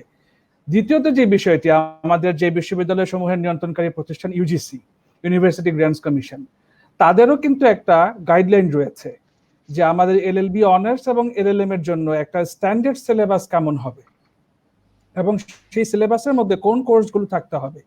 তো সেই গাইডলাইনের মধ্যে আমরা দেখতে পাই যে এলএলএম এর জন্য তারা কিন্তু কম্পালসারি কোর্স হিসাবে এই এডিআর কে দেখিয়েছে এবং তারা নাম দিয়েছে কোর্সটা এরকম যে international commercial arbitration and ADR, একটা 4 ক্রেডিট কোর্স।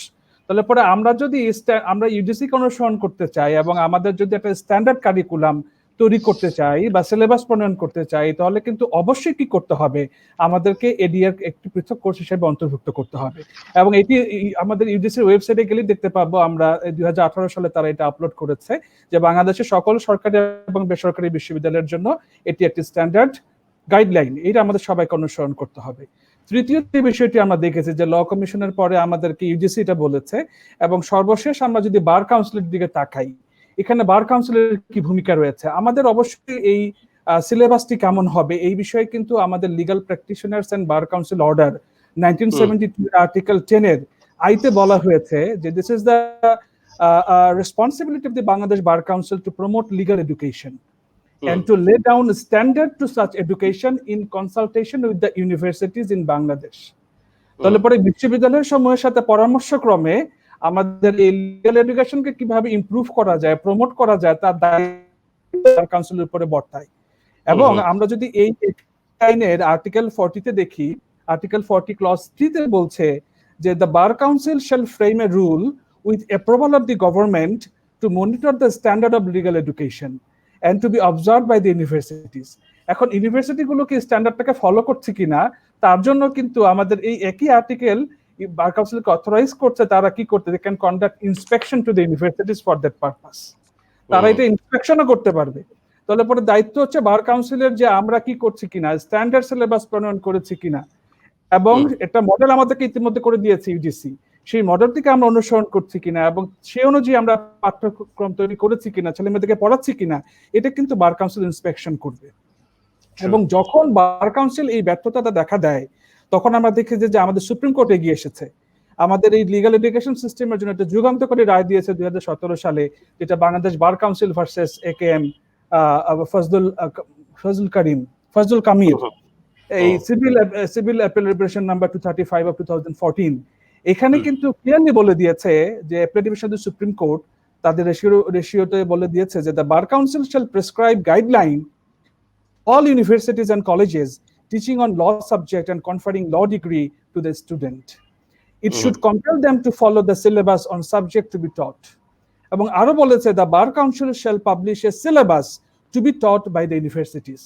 তাহলে বার কাউন্সিলের উপর দায়িত্ব বর্তায় কিন্তু কি করা, যে একটা সিলেবাস প্রণয়ন করে দেওয়া, এবং যদি ল কমিশনের আমরা সুপারিশ গ্রহণ করে থাকি সেই অনুযায়ী আমাদেরকে পৃথক একটা এডিআর কোর্স থাকবে, এবং আমরা যদি ইউজিসি যে মডেল যে সিলেবাসটা করে দেওয়া আছে সেটিকে অনুসরণ করি, তাহলে পরেও আমরা দেখতে পাচ্ছি কিন্তু আমাদের কি করতে হচ্ছে, এডিআর কে একটা পৃথক কোর্স হিসাবে অন্তর্ভুক্ত করতে হচ্ছে। যদিও আমি আমার জানা মতে এখনো Bangladesh bar council legal education committee এরকম সিলেবাস প্রণয়নের কার্যক্রম গ্রহণ করে নাই, কিন্তু এটি কিন্তু আইন, আমাদের অ্যাপিলেট ডিভিশনের সিদ্ধান্ত এটি কিন্তু মানতে হবে বার কাউন্সিলকে। এবং প্রায়শই আমি একটা জিনিস লক্ষ্য করি ফেসবুকে বা বিভিন্ন জায়গায় আইনের ছাত্ররা বলে যে আমাদের বার কাউন্সিল নিয়মিত পরীক্ষা নিচ্ছে না, তারা মানববন্ধন করে, তারা আন্দোলন করে, তারা মিছিল মিটিং করে যে বার কাউন্সিল আমাদের এমসিকিউ পরীক্ষা নিচ্ছে না, আমাদের লিখিত পরীক্ষা নিচ্ছে না।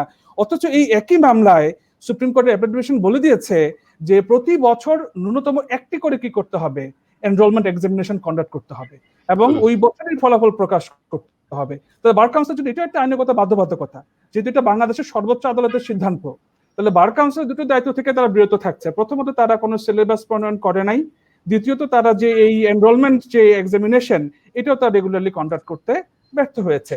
তো কাজে আমাদের তো কোনো প্রতিবন্ধকতা নাই, এডিআর কে আমাদের এখানে পড়ানোর ক্ষেত্রে তো কোনো প্রতিবন্ধকতা নাই, বরং বিভিন্ন জায়গা থেকে সুপারিশ আছে, মডেল সিলেবাস আছে, বরং সেগুলো আমরা যথাযথভাবে কি করছি না, অনুসরণ করছি না। কারণ আমার জগন্নাথে এডিআর পড়ানো হচ্ছে অন্য আরো দুটো সাবজেক্টের সাথে, স্পেসিফিক রিলিফ অ্যাক্ট এবং লিমিটেশন অ্যাক্ট, তার আবার একটা অংশ হিসাবে আমি কি পড়াচ্ছি এডিআর পড়া, তার মানে গুরুত্ব অনেক কমে যাচ্ছে। এটা যদি একটা পূর্ণাঙ্গ কোর্স হতো তাহলে কিন্তু আমরা শিক্ষার্থীরা আরো বেশি এটাকে গুরুত্ব দিত, অনেক বেশি মনোযোগ দিত, এবং সেটিকে আমরা আরো বিভিন্ন ভাবে বিভাজন করে, যেমন আমি চাইল্ড অ্যাডভোকেসি পড়াই, আমার এটা থিওরিটিক্যাল এক্সাম হয় কিন্তু আমি কিন্তু প্র্যাকটিক্যালি ক্লাসে সব শেখাই। আমি এখানে কিন্তু অ্যাডভোকেসি শিখাই, সিভিল অ্যাডভোকেসি কিভাবে হবে, ক্রিমিনাল অ্যাডভোকেসি কিভাবে হবে, ট্রায়াল স্টেজগুলো কি কি, ওদেরকে চিফ ক্রস করা শিখাই, আর্গুমেন্টেশন কিভাবে করতে হবে সেগুলো শিখাই।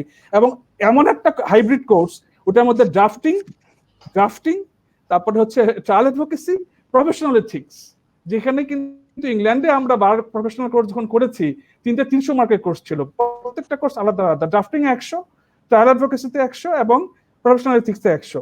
এখন আমরা 3টাকে কনডেন্স করে একত্রে কি করেছি, একটা কোর্স বানিয়েছি।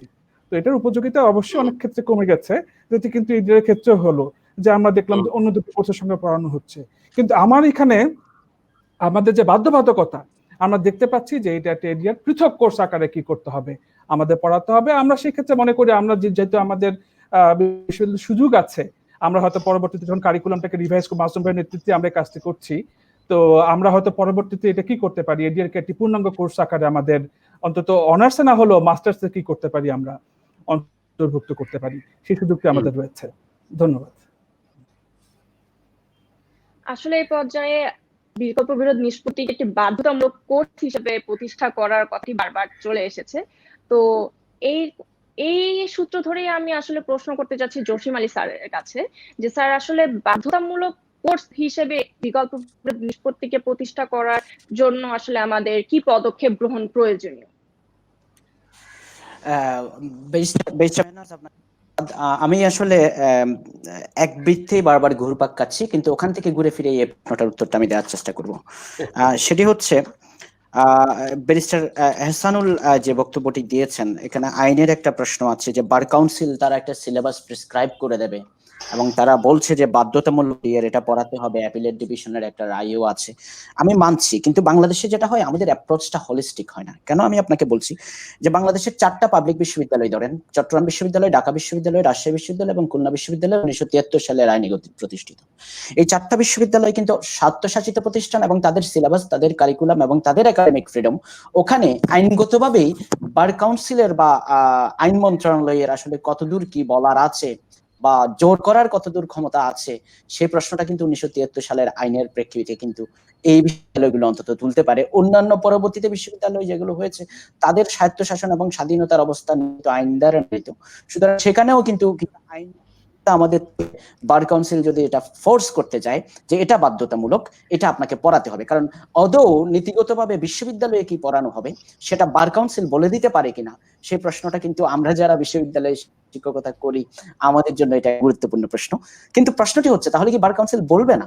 আমার মনে হয় বার কাউন্সিলের রোলটা এখানে হওয়া উচিত এমন যে আমরা যখন লয়ার এনরোলমেন্ট করব, আমাদের যে লয়ার এনরোলমেন্টের এক্সামিনেশন সিস্টেমটা, আমরা কাছ থেকে কি কি স্কিলটা চাই, কি কি স্কিল টেস্ট করব, সেটা আমরা ডিসাইড করব। সুতরাং তোমাদের স্টুডেন্টদেরকে তোমরা যেভাবে পড়াতে পারো, কিন্তু এসে আমাদের কাছ থেকে পার পেতে হলে এই জিনিসগুলো লাগবে। আমার মনে হয় বার কাউন্সিলের অ্যাপ্রোচটা হওয়া উচিত এরকম যে আমরা যে গেটটা, স্লুইস গেটটা দিলাম, স্টুডেন্টরা যখন প্রফেশনে প্রবেশ করবে তখন তোমাকে এই স্কিলগুলো নিয়ে আসতে হবে। বার কাউন্সিল এটা করে দিক, তাহলে কিন্তু বিশ্ববিদ্যালয়গুলো আরেকে কিন্তু ওই দিকে যেতে বাধ্য হবে, নাম্বার 1। এবং এই বলছিলাম আমি এক জায়গায় ঘুরপাক খাচ্ছি, সেটা হচ্ছে সাপ্লাই এন্ড ডিমান্ড। ডিমান্ডটা ক্রিয়েট করতে হবে বার কাউন্সিল থেকে, এবং বার কাউন্সিল যখন ডিমান্ডটা ক্রিয়েট করবে, সুপ্রিম কোর্ট, আইন মন্ত্রণালয়, সরকারের, আমি বারবার আমি আরো এক জায়গায় বলছি যে কুদরতিল্লাহি শিক্ষা কমিশনের কথা আমার বারবার করে আসছে। মাসুম বিল্লাহ ভাই কিছুদিন আগে বঙ্গবন্ধু ন্যাশনাল ল ইউনিভার্সিটি করার কথা বলেছেন। বাংলাদেশে কিন্তু ল এডুকেশনটাকে একটা আলাদা স্ট্রিম হিসাবে গড়ে তোলা এখন সময়ের। আপনি যখন বাংলাদেশের লিগ্যাল এডুকেশন সম্পূর্ণ স্বতন্ত্র দৃষ্টিভঙ্গিতে শাসিত এবং স্বতন্ত্র সত্তা হিসেবে দেখে, তখন কিন্তু এ ধরনের বিষয়গুলো আসতে থাকবে, ডিমান্ড তৈরি হবে, সাপ্লাই দিতে বিশ্ববিদ্যালয়গুলো বাধ্য হবে। সুতরাং national council of legal education এবং ন্যাশনাল ল ইউনিভার্সিটি গঠন ছাড়া আমরা যদি এই কাজটা করতে যাই, কাজটা পিসমিল হবে এবং এই অসুবিধাগুলো বাধ্যতামূলক সিলেবাস প্রণয়ন, বা আপনি বলে দিতে পারেন এটা পড়াতে হবে। চট্টগ্রাম বিশ্ববিদ্যালয়ে আমি পড়াচ্ছি তো 50 নম্বরের কোর্স পড়াচ্ছি, যদি আর একটু বেশি ক্যারিয়ার অল্টারনেটিভ সৃষ্টি তাহলে 100 নম্বর পড়াবো, আর কি, অসুবিধা তো নেই। কিন্তু আমাকে তো ডিমান্ডটা তৈরি করতে হবে যেন আমি সাপ্লাইটা দিতে আগ্রহী হই। আমি এই প্রশ্নটা আবার আনছি। আমি বলছিলাম আপনাদেরকে যে আমি এডিআর এর বিশেষজ্ঞ নই, আমি গবেষণা করছি সংসদ নিয়ে। ওকে একটা উপমা দিয়ে আপনাদেরকে আমি জিনিসটা ধরিয়ে দিতে পারবো যে কিভাবে বাংলাদেশে এডিআর এবং লিগ্যাল এডুকেশনে অল্টারনেটিভ ডিসপিউট রেজলিউশন স্কিলটা কিভাবে ইনজেক্ট করা যেতে পারে। আপনি দেখেন যে জাতীয় সংসদ নিয়ে আমি যখন গবেষণা করি, আমাদের এখানে একটা কথা আমি খুব সংক্ষেপে বলবো, একটা কথা বলা হয় যে এমপিরা দলের বাইরে যায় না, রাজনৈতিক নেতৃত্বের বাইরে যায় না, কারণ তারা মন্ত্রী হতে ক্যারিয়ার প্রসপেক্ট দেখে তারা দলের বিরোধিতা করে না। ফলে পার্লামেন্টের বেশিরভাগ ক্ষেত্রে এমপিরা সার্ভাইল থেকে যান, স্বাধীনতার প্রকাশ ঘটান না। কিন্তু ব্রিটেনে যে ঘটনাটা ঘটেছে সেটা হচ্ছে তারা ব্রিটেনে কমিটি সিস্টেমটাকে খুব স্ট্রং করে দিয়েছে।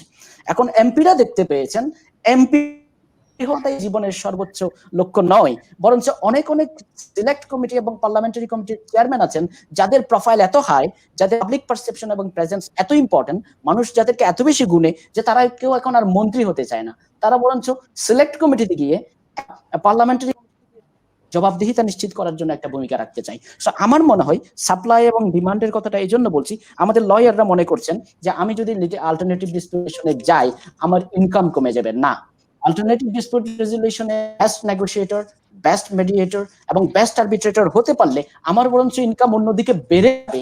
সেই প্যারাডাইম শিফটটা যদি না হয়, তাহলে কিন্তু অল্টারনেটিভ ক্যারিয়ার পথটা যদি তৈরি না হয়, তাহলে কিন্তু বাংলাদেশের ল স্কুলগুলো যতই আমরা বলি না কেন যে আমরা মুট কোর্ট করবো, মক ট্রায়াল করব, ডেমো মেডিয়েশন করব, ডেমো আরবিট্রেশন, কিন্তু আসলে অল্টারনেটিভ ক্যারিয়ার পথটা সিস্টেমেটিকলি তৈরি হতে হবে।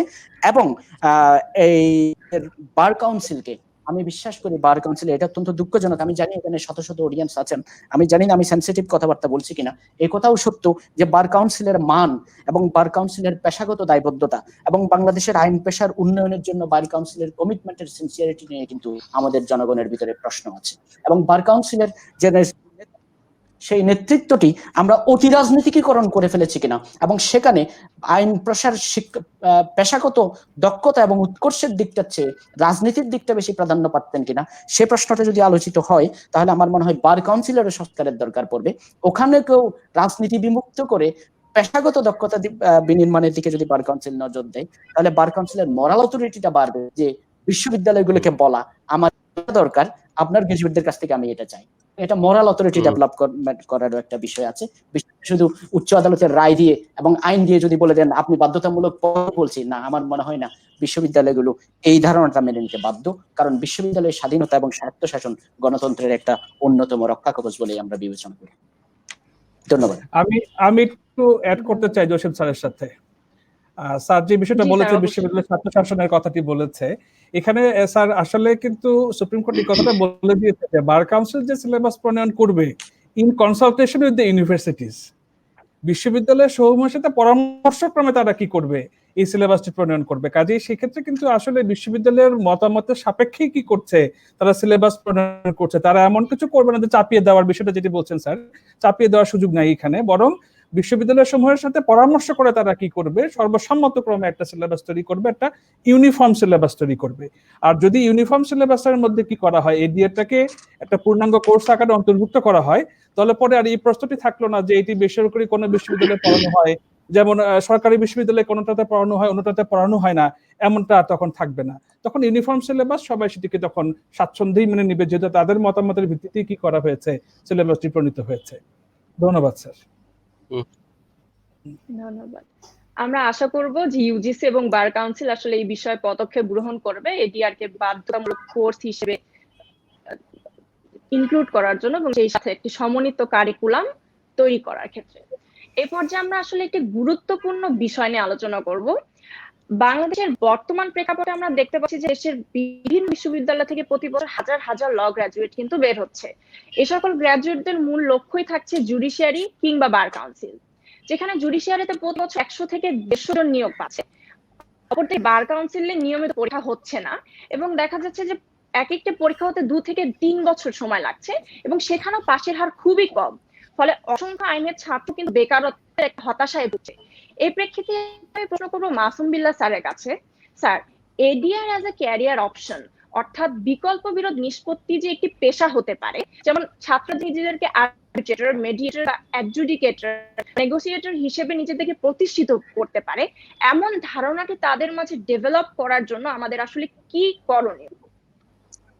সবার আগে বিয়ে করতে হবে।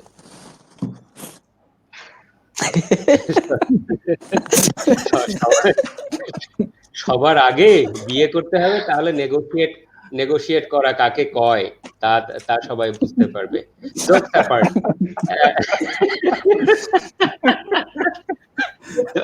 জোকস অ্যাপার্ট, আমরা অনেকগুলো প্রশ্ন দেখতে পাচ্ছি, এবং আপনার প্রশ্ন মিলিয়ে আমাদের আলোচনা যদি তারা ফলো করতে থাকে, তাহলে আশা করি আমরা প্রত্যেকটা বিষয় অ্যাড্রেস করতে পারবো। এখানে অনেকগুলো বিষয় বিভিন্ন মাত্রার চলে এসেছে, আমি জানি না যে প্রত্যেকটা কথা বলতে পারবো কিনা। প্রথমত আপনার প্রশ্নটার উত্তর এক ফাঁকে দিয়ে রাখি, না হলে আমি কথা খেয়ে হারিয়ে ফেলবো। কথাটা হচ্ছে যে কনফ্লিক্ট, তাই না? কনফ্লিক্ট হচ্ছে একটা গ্রোথ ইন্ডাস্ট্রি, উদীয়মান শিল্প। মানে এই বিষয়ে প্রবন্ধ লিখেছিলেন এক ভদ্রলোক সেই 1981 সালে। হ্যাঁ, যে বাংলাদেশে আপনি এই কনফ্লিক্টের ইতিহাস, এটা খুব উদীয়মান শিল্প। তা আমাদের এই কোর্ট ব্যবস্থায় এই কনফ্লিক্ট গুলো আর ধরে রাখা যাচ্ছে না। সুতরাং এইটা বাজার কমে গেছে একজন বলে লিখেছেন, এটা কিন্তু আমি মানতে রাজি না।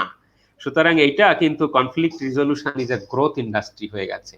এবং আপনি চেম্বার বলুন বা আপনি হ্যাঁ অল্টারনেটিভ ক্যারিয়ার, সেলস রিপ্রেজেন্টেটিভ বলুন বা পারচেজিং এজেন্ট বলুন বা ইভেন্ট প্ল্যানার বলুন, সিইও বলুন, রিক্রুটমেন্ট স্পেশালিস্ট বলুন, এমনকি আপনি যদি মিডিয়া ক্ষেত্রেও যান, যে কোনো বিষয়, এমনকি স্যালারি নিয়েও মাঝে মাঝে নেগোশিয়েট করতে হয়। সেই জন্য এই যে স্কিলটা, আমি বলছি যে এই স্কিলটা শুধুমাত্র যে লিটিগেশন পারপাজে ব্যয় করতে হবে তা কে বলেছে, তাই না? এই জায়গা থেকে আমাদের মনে হয় বেরিয়ে আসতে হবে। আমার কাছে মনে হয় ছাত্রদের আমি একটু সমালোচনা করব, আশা করি যারা আছে এখানে তারা এটা মনে কিছু নেবে না। মানে তারা বর্গা জমি ইজারা দেবার মতন, শিক্ষক আছে, লেখাপড়া বর্গা দিয়ে বসে আছে রীতিমতন। মানে ক্লাসে আসে, ক্লাসে এসে বসে থাকে, স্যার আছে, স্যার বলছে।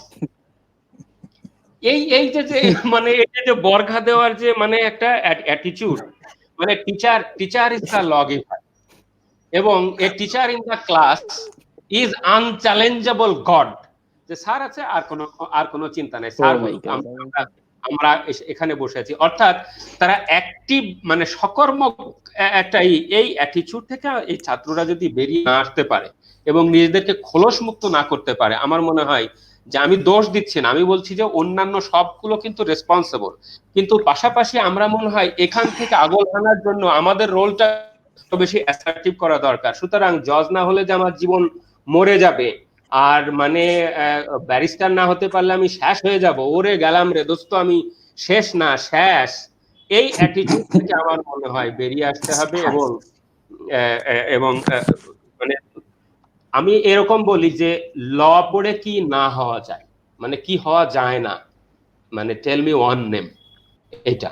তো হ্যাভিং সেড সো, একটা জিনিস কিন্তু আমি বলতে চাই, সেটা হলো আমাদের কারিকুলাম এটা বেশ ওভার ক্রাউডেড। সেখানে অনেক মানে নতুন নতুন এমার্জিং ফিল্ড তৈরি হয়েছে আমাদের। সেখানে যেমন ল অফ দ্য সি আছে, সেখানে যেমন ইন্টেলেকচুয়াল প্রপার্টি আছে, সেখানে যেমন লিটিগেশন আছে, সবকিছুই কিন্তু আছে। ঠিক আছে, প্রত্যেককে একটু একটু করে জায়গা করে দিতে হবে। কিন্তু আমি বলছি যে টিচিং অ্যাপ্রোচটা আমাদের লক্ষ্য হচ্ছে যে স্কিলটা শেখানো। তো স্কিলটা শেখানো, আমি যদি নেগোসিয়েশন কাকে বলে এটা না শিখিয়ে নেগোসিয়েশন স্কিলটা আমি শিখিয়ে দিতে পারি, সেটা বিভিন্ন ব্রাঞ্চে হোক, তাহলে তো অসুবিধা নেই আমার। সুতরাং আমার ক্যারিয়ার কিন্তু আমি নিজের মতন করে গড়ে নিতে পারবো। সুতরাং আমি লয়ার হই আর টিচার হই আর একজন সেলস রিপ্রেজেন্টেটিভ হই, ব্যাংক অফিসার হই, আর হয়তোবা সরকারের কোনো মানে রিপ্রেজেন্টেটিভ হই, আমি কিন্তু প্রত্যেকটা ক্ষেত্রে এখানে দক্ষতার স্বাক্ষর রাখতে পারবো। সুতরাং এই ওভারক্রাউডেড সিলেবাসে একটু আগে কথা উঠলো না যে বার কাউন্সিলে কি করে, বার কাউন্সিলের থেকে তো এখানে যোগ্যমান লোকজন একজন দুইজন হয়তো আছেন, কিন্তু সিনিয়র প্রফেসরদেরকে রেখে নতুন যারা বাইরে থেকে পড়া, আমাদের একটা bunch of wave of new মানে ফ্রেশ টিচার্স কিন্তু আছে, যারা ইন্টারডিসিপ্লিনারি অ্যাপ্রোচ নিয়ে বাইরে থেকে পড়ে এসেছে। আমি অনেকদের নাম করতে পারবো। এদের এই মেধাগুলোকে আমাদের লিগ্যাল এডুকেশন কাজে লাগাতে পারছে না, বার কাউন্সিল কাজে লাগাতে পারছে না। আমি মনে করি সিনিয়র প্রফেসরদের বাতাবরণে নতুন যারা বাইরে থেকে পড়েছে তাদেরকে নিয়ে যদি বার কাউন্সিল কাজ করতে পারতো, আমার মনে হয় আমরা একটা ভালো আরো ডেভেলপ করতে পারতাম। আমরা কিন্তু শুধু হতাশার কথা বলতে চাই না, এখানে আমরা আশার কথা শোনাতে চাই যে আমাদের লিগ্যাল এডুকেশন, আমাদের ছাত্ররা কিন্তু ভালো করছে, আগের থেকে বিদেশে যাচ্ছে, আগের থেকে জব অপরচুনিটি বেড়েছে। লয়ের ছাত্ররা বেকার থাকতে পারে শুধুমাত্র বিলাসিতা করে, বিলাসিতা ছাড়া, মানে কিছু কিছু ক্ষেত্রে আছে না, কিছু কিছু উইকেট আছে যে ব্যাটসম্যান যদি এই উইকেটে নিজে মানে আগ্রহী না হয়ে আউট না হয়ে আসে, তাহলে কোনো বোলারের পক্ষে আউট করা সম্ভব না। উইকেট বিলিয়ে দিয়ে না আসে বাংলাদেশের ব্যাটসম্যানদের মধ্যে খোঁচা দিয়ে, এরকম যদি না আসে, বাংলাদেশের এক ব্যাটসম্যান ছিল জাহাঙ্গীর আলম, খালি খোঁচা দিয়ে আউট হয়ে আসে। তো এইভাবে লয়ের ছাত্ররা বেকার থাকতে পারে মেয়ারলি বাই কি বলবো যে অ্যামেচার হয়েই কেবলমাত্র ল পড়ে বেকার হওয়া সম্ভব। আমাদের ছাত্ররা ভাষা জ্ঞানে দক্ষ না কেন ভাই? তোমরা ভাষাটাকে কি কেন ঠিক মতন শেখো না? না পারো ইংরেজি, না পারো বাংলা, এটা কেন? মানে মাস্টার্সে পড়ো ইংরেজিটা, সঠিকভাবে এখনো লেখা শিখলা না কেন? সঠিকভাবে কমিউনিকেশন, আমি কমিউনিকেশন পয়েন্ট পরে আসবো, সেই জন্য আমি বলছি যে স্কিল ডেভেলপমেন্টের কোনো বিকল্প নাই। আমাদের এই কাজগুলো আমরা করি, ক্ষেত্র অটোমেটিক্যালি প্রস্তুত হয়ে যাবে। ঠিক আছে, ধন্যবাদ স্যার। এই সূত্র ধরেই পরবর্তী প্রশ্নটির সাথে এহসান স্যারের কাছে। স্যার, ক্যারিয়ার অপশন ক্রিয়েট বা নতুন পেশা তৈরি করার জন্য সরকার স্বীকৃত কোনো ট্রেনিং বা প্রশিক্ষণ কি এক্ষেত্রে ফলপ্রসূ হবে? ধন্যবাদ মেহনাজ। আসলে সবকিছুই সরকারকে করতে হবে এমনটা না, সরকার ছাড়া বেসরকারি পর্যায়েও অনেক উদ্যোগ গ্রহণ করা সম্ভব। ট্রেনিংটা যেহেতু খুব দরকার, আমি আগেই বলেছি, যদি কেউ এরিয়ার স্কিল অ্যাটেন্ড করতে চায়, অ্যাডভোকেসি স্কিল অ্যাটেন্ড করতে চায়, ট্রেনিং এ কোনো বিকল্প নাই। আমরা ইংল্যান্ডে দেখেছি যে ওরা ওদের লিগ্যাল এডুকেশন সিস্টেমকে দুটো ভাগে ভাগ করে ফেলেছে, একটা হচ্ছে একাডেমিক পার্ট, একটা হচ্ছে প্রফেশনাল পার্ট।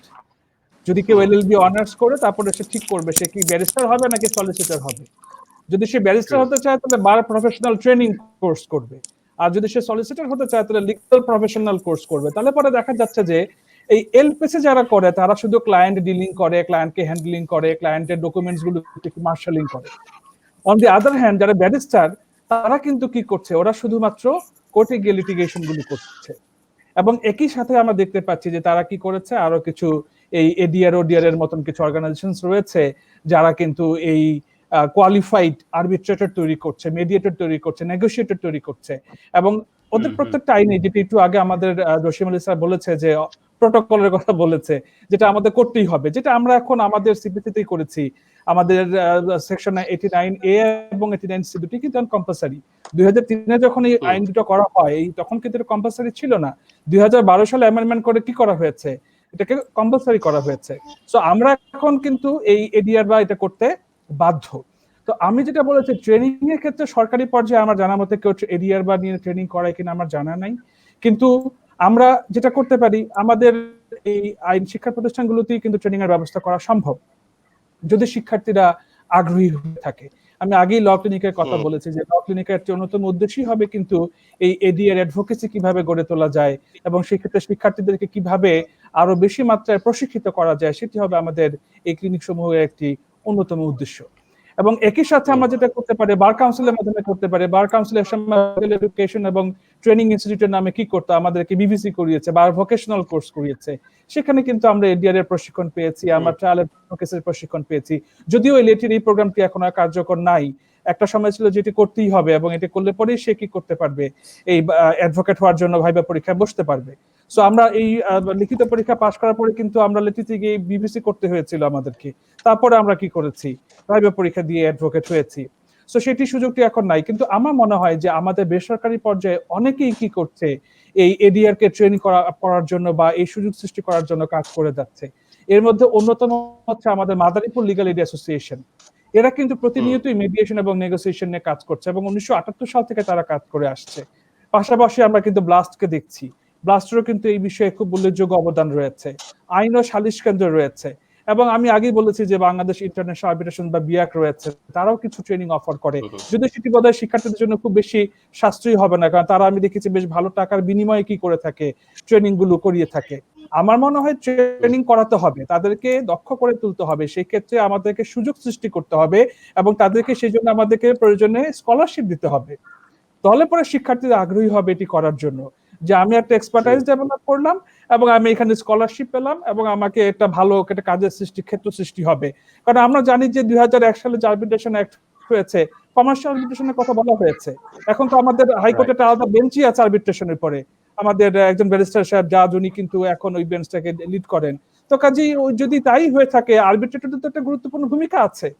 এবং সেখানটাতে শুধু যেটা জসিম আলী স্যার বলেছে যে সব কোর্ট সেন্ট্রি, আমরা তো এই জন্য ইউকেতে যখন কোর্সটা পড়েছে নাম ছিল RDOC, not ADR, resolution of dispute outside the court, resolution of dispute outside the court, মানে কোর্টে বাইরে গিয়ে আমি কি করতে চাই, সমস্যা সমাধান করতে চাই। কোর্টে গেলে তো আমার কি করতে হবে, প্রসিডিউরাল কমপ্লেক্সিটিস আছে, আমার অনেকগুলো ব্যাকলগ আছে, আমাকে অনেক সময় অপেক্ষা করতে হবে, আমাকে অনেক টাকা খরচ করতে হবে।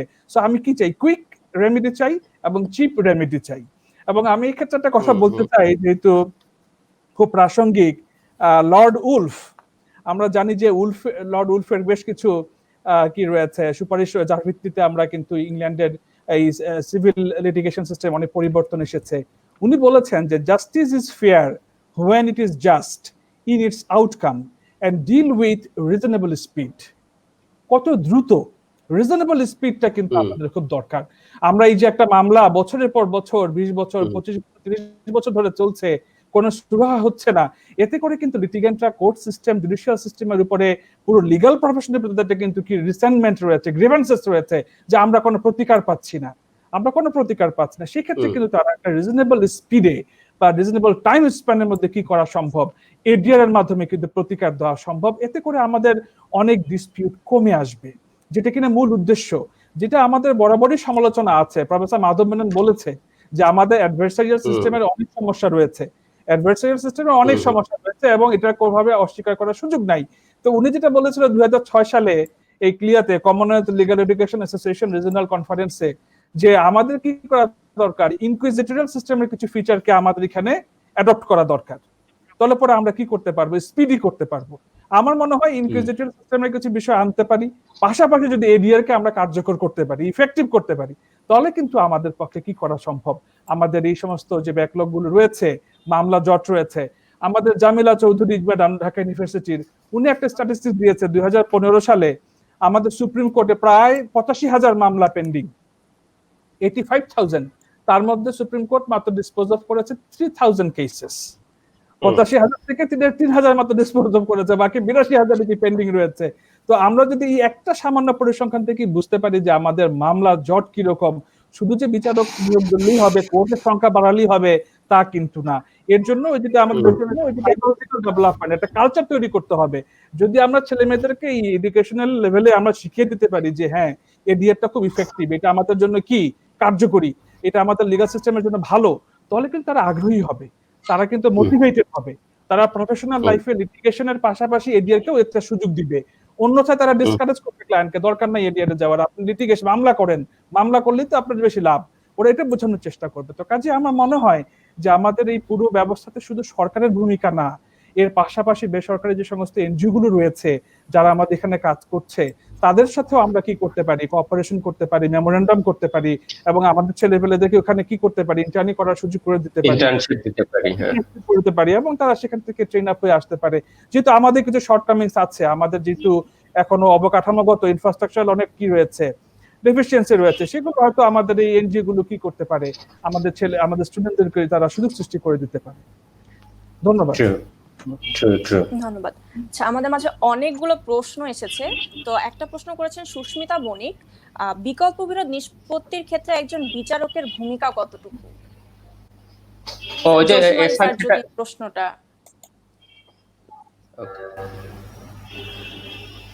না, প্রশ্নটার উত্তর মাসুম ভাই। প্রশ্নের উত্তর অলরেডি মাসুম ভাই প্লিজ এহসান দিয়েছেন। এই প্রশ্নের উত্তরটা যে আমাদের যে সিপিসি আছে 89-এ, সেখানে জাজ বিকল্প বিরোধ উপায় নিষ্পত্তি করবেন, এবং মজার ব্যাপার হচ্ছে যে আগে এই ক্রেডিটটা ভালোভাবে রেকগনাইজ করা হতো না। ফলে হতো কি, জাজ সাহেব যিনি বিকল্প উপায়ে নিষ্পত্তি করছেন তাকে ওইভাবে কেন জানি তিনি আউট অফ তাকে এই ক্রেডিটটা না দেওয়ার ফলে তিনি কতগুলো মামলা ডিসপোজ করেছেন তা নিয়ে তার গর্বের সীমা থাকতো না। তো আমি জানতে পেরেছি যে এটা একটু ইকুয়েট করা হয়েছে, যে যিনি দক্ষতার সঙ্গে এডিআর এর মাধ্যমে নিষ্পত্তি করতে পারবেন তাকে সমান ক্রেডিট দেওয়া হবে। আমি মনে করি এটা একটা দৃশ্যমান অগ্রগতি। যে বাধাটা আমাদের এখন রয়েছে সেটা এখনো ওই কালচারাল বাধাটা, যে আইনজীবী মনে করছেন যে যদি এডিআর কে নিষ্পত্তি করা হয়, উৎসাহিত করা হয়, তাহলে তো আমার মামলা থাকবে না, তখন আমি নিজেই বা খামুকি, পোলাগই বা খাওয়ামুখী, সেরকম অবস্থা হবে। তো এটা তো রং পারসেপশন, তাই না? যে আমরা তো বলছি যে লয়ারিং এর কনসেপ্টটা লিটিগেটিং কনসেপ্ট না, লয়ারিং এর কনসেপ্টটা হচ্ছে সোশ্যাল কনসেপ্ট, তাই না? তখন আমরা বৃহত্তর পরিশেষে আপনি তখন মধ্যস্থতা করেই আপনি টাকা নেবেন, অসুবিধা নেই তো। সুতরাং এইখানে টাকা যে কমে যাবে লয়ারের, এটা একটা রং একটা শিক্ষা আমরা ল স্কুল থেকে দিয়ে করেছি, এবং আমাদের এই লিগাল কালচারের মধ্যে এটা আত্মীকৃত করতে হবে। আর একটা লিগাল এইড আছে না, লিগাল এইড যে এই ক্ষেত্রে পক্ষগুলোকে লিগাল এইড দেওয়ার ব্যাপার, সেগুলো আমি মনে করি this are institutional responses to this. Look, আমাদের একটা কোর্স আছে এরকম, বার ভোকেশনাল কোর্সে আগে পড়ানো হতো, ব্যারিস্টার আমিরুল ইসলাম ছিলেন, তিনি পড়াতেন, বা অন্য কেউ, যে থিঙ্কিং লাইক এ লয়ার, এরকম একটা কথা আছে না, যে লয়াররা নেগেটিভ পার্সপেক্টিভ থেকে যে it will not be unjust to say that, it will be just to say that না বলে লয়াররা কি বলে, it will not be unjust to say that. এবং একই শব্দর অনেকগুলো কি করে তাদের ড্রাফটিং এ, অবন্তী এটাতে একমত হবেন নিশ্চয়ই, যে hence your honour it is unacceptable, untenable, unsustainable, মানে এরকম দিয়ে মেলাগুলো লিখে এই যে নিজস্ব একটা লয়ারলি ওয়ে অফ মানে থিঙ্কিং তৈরি করে, এইটা না। আসলে আমাদের দরকার হচ্ছে not thinking like a lawyer, আমাদের দরকার অ্যাক্টিং লাইক এ লয়ার। অর্থাৎ অ্যাক্টিভিজম যেটা, সেটা কোর্টের করিডোরেও হতে পারে, সেটা মানুষের মধ্যে হতে পারে, সেটা ভূমিদস্যুতার বিরুদ্ধে হতে পারে, সেটা মানবাধিকারের বিরুদ্ধে হতে পারে, সেটা প্রেগন্যান্ট মহিলাদের করোনা টেস্টে অগ্রগামিতার জন্য হতে পারে। আমি দেখেছি যে আমার ছাত্ররাই তারা কি করছে, এই ধরনের ইন্টারেস্টিং জনস্বার্থ নিয়ে আদালতে দাঁড়িয়ে তারা লয়ারিং করছেন। তো আমার মনে হয় যে এই কনসেপ্টটা সম্পূর্ণ চেঞ্জ হয়ে গেছে, এবং এখানে জাজদের এই কৃতিত্ব দেওয়া হচ্ছে, লয়ারদের পার্সপেক্টিভটা চেঞ্জ হচ্ছে, আমার মনে হয় এটা। আর ওই মামলা নিষ্পত্তির যে সময়, হ্যাঁ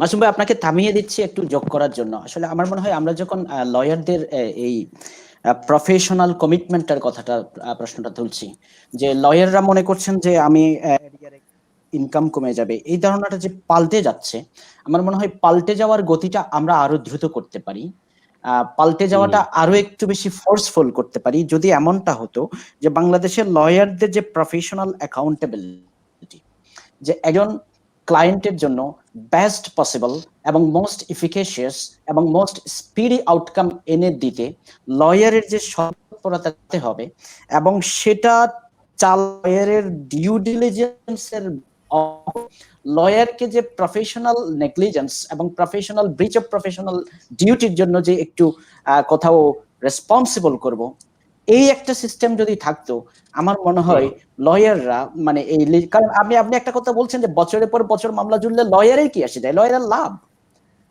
এটা যদি পরিস্থিতি হয় তাহলে কিন্তু স্বভাবতই আপনি মনস্তাত্ত্বিক একটা বাধা অবশ্যই, অল্টারনেটিভ এবং স্পিডি এবং এফিকেশিয়াস ডিসপোজাল অফ কেসেস, এটার বাধাটা কিন্তু লয়াররাই করবেন আর্থিকভাবে এবং সামাজিকভাবে, যতক্ষণ পর্যন্ত মামলা দীর্ঘায়িত হওয়াটা শুধুমাত্র ক্লায়েন্টের জন্য ক্ষতির কারণ না, লয়ারের জন্য ক্ষতির কারণ হয়, এই ব্যবস্থাটা ততক্ষণ পর্যন্ত আমরা করতে পারবো না। সুতরাং লয়ারের প্রফেশনাল অ্যাকাউন্টেবিলিটির প্রশ্নটা কিন্তু আমরা উজ্জ্বল রাখতে পারি না আর কি আলোচনা। আপনাকে ধন্যবাদ। না জসিম, আমি বলছি কি যে জাস্ট আমি একটা বাক্যে শেষ করছি, যে একজন লয়ার শুধু তো মামলাই পরিচালনা করবেন না, আমার কথা হচ্ছে যে যিনি লয়ার হচ্ছেন তিনি মামলা পরিচালনা করুন, কিন্তু পাশাপাশি তিনি একজন নেগোশিয়েটর হন না কেন। আমরা একে ব্রহির কথা, বন্ধুকে তিনি শ্রদ্ধা করতেন, এবং তার ফর্মুলা ছিল বিধায় কিন্তু ইয়াহিয়া খান কনস্টিটিউশনকে ভায়োলেট করে চাপিয়ে দিতে পারে নাই। এইভাবে প্রচুর মানুষ আছে যারা জাতীয় জীবনের প্রয়োজনেও বেস্ট নেগোশিয়েটর হিসেবে কাজে লাগাতে পারেন। এই ধরনের মূর্তি তৈরি করার একটা আকাঙ্ক্ষা লয়ারদের মধ্যে থাকুক, সেটা আমরা চাই। এখানে স্যার আমি একটু যোগ করতে চাই, যেহেতু আমাদের জসিম স্যার বললেন যে লয়ারদের পেশাগত যে নেগলিজেন্সের বিষয়টি আছে, এটার জন্য আমাদের বার কাউন্সিলে কিছু মেকানিজম আছে। যদি আসলেই কোনো একজন আইনজীবী সত্যিকার অর্থে ক্লায়েন্টের স্বার্থের বিরোধী কিছু করে বা সেটা যদি যত্নশীল না হয়ে থাকে, তার বিরুদ্ধে আইনানুগ ব্যবস্থা নেওয়া সম্ভব। কিন্তু আমার কাছে মনে হয় লয়াররা কেন এই প্রলংটা করে, এটার মূল উদ্দেশ্যটা হচ্ছে যে আমাদের এখানে কোনো যে ফিক্সড ফিজ মেকানিজমটা নাই, একটা সুনির্দিষ্ট ফি, যে এই কাজের জন্য এত টাকা ফি, এটা যদি করে দেওয়া হতো তাহলে পরে লয়াররা কিন্তু এই যে হ্যাঁ আমার পার ডেটে আসলে হাজার বাবু কিছু টাকা পাবো, এই চিন্তা চেতনা থেকে বেরিয়ে আসতে পারতো। আমাদের ইংল্যান্ডে যেটা দেখেছি, প্রত্যেকটা কাজের জন্য ওদের জন্য কি রয়েছে, আমরা সবসময় মডেল হিসেবে ইংল্যান্ডকে টেনে আনি, কিন্তু ইংল্যান্ডে তো মডেল যে এত সুন্দর কেন হলো তার পেছনে ব্যাকগ্রাউন্ডটা তো দেখি না। ওইখানে তো প্রত্যেকটা কাজের জন্য ফিক্সড ফিস দেওয়া আছে।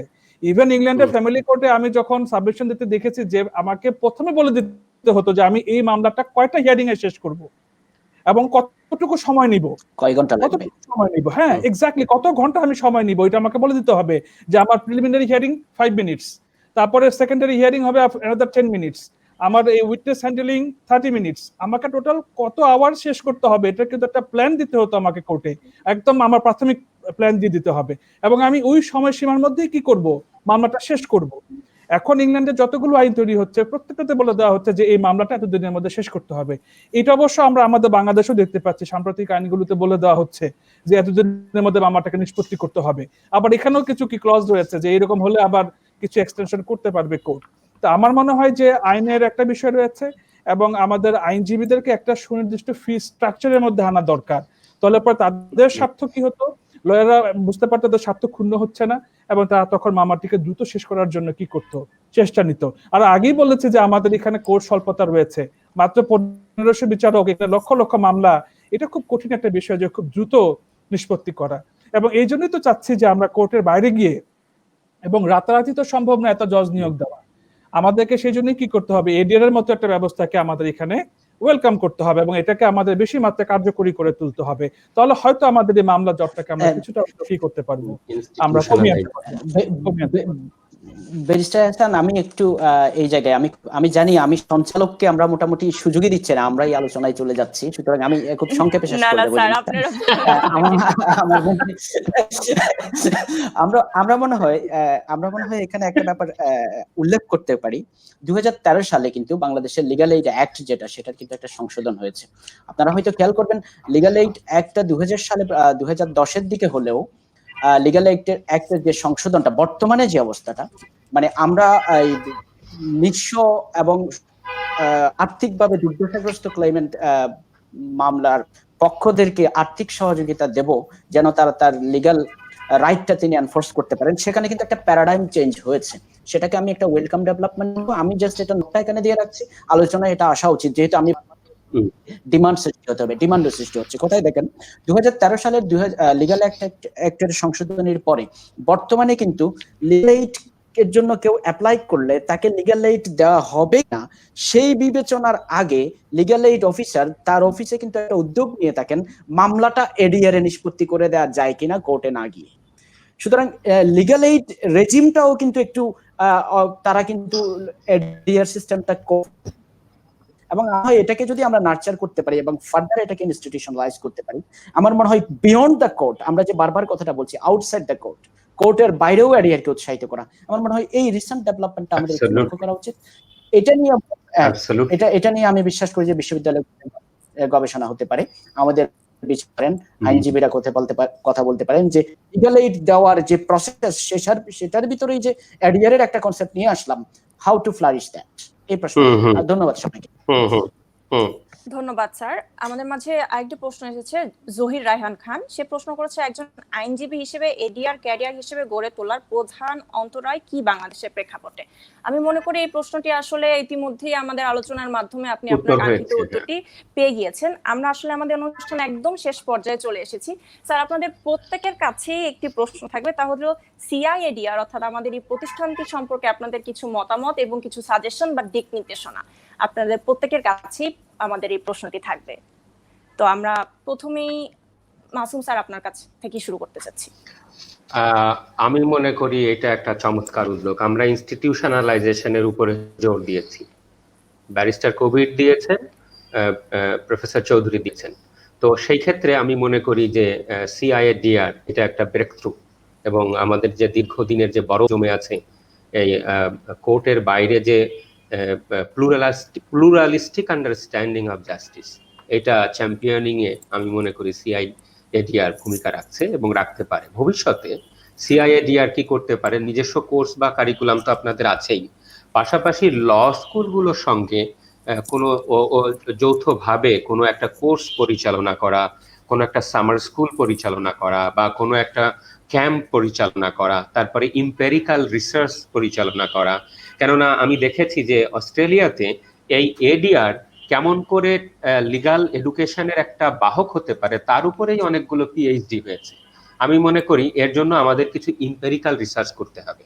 সেটা কিভাবে সিআইএডিআর থেকে করতে পারে আমার মনে হয়, এবং ছাত্রদেরকে ইন্টার্নশিপ অফার করা, হ্যাঁ, অথবা সেখান থেকে রিসোর্স পার্সন গিয়ে আমাদের ইউনিভার্সিটিতে, for example, we love to welcome anyone from CIADR in our classroom and teach our student.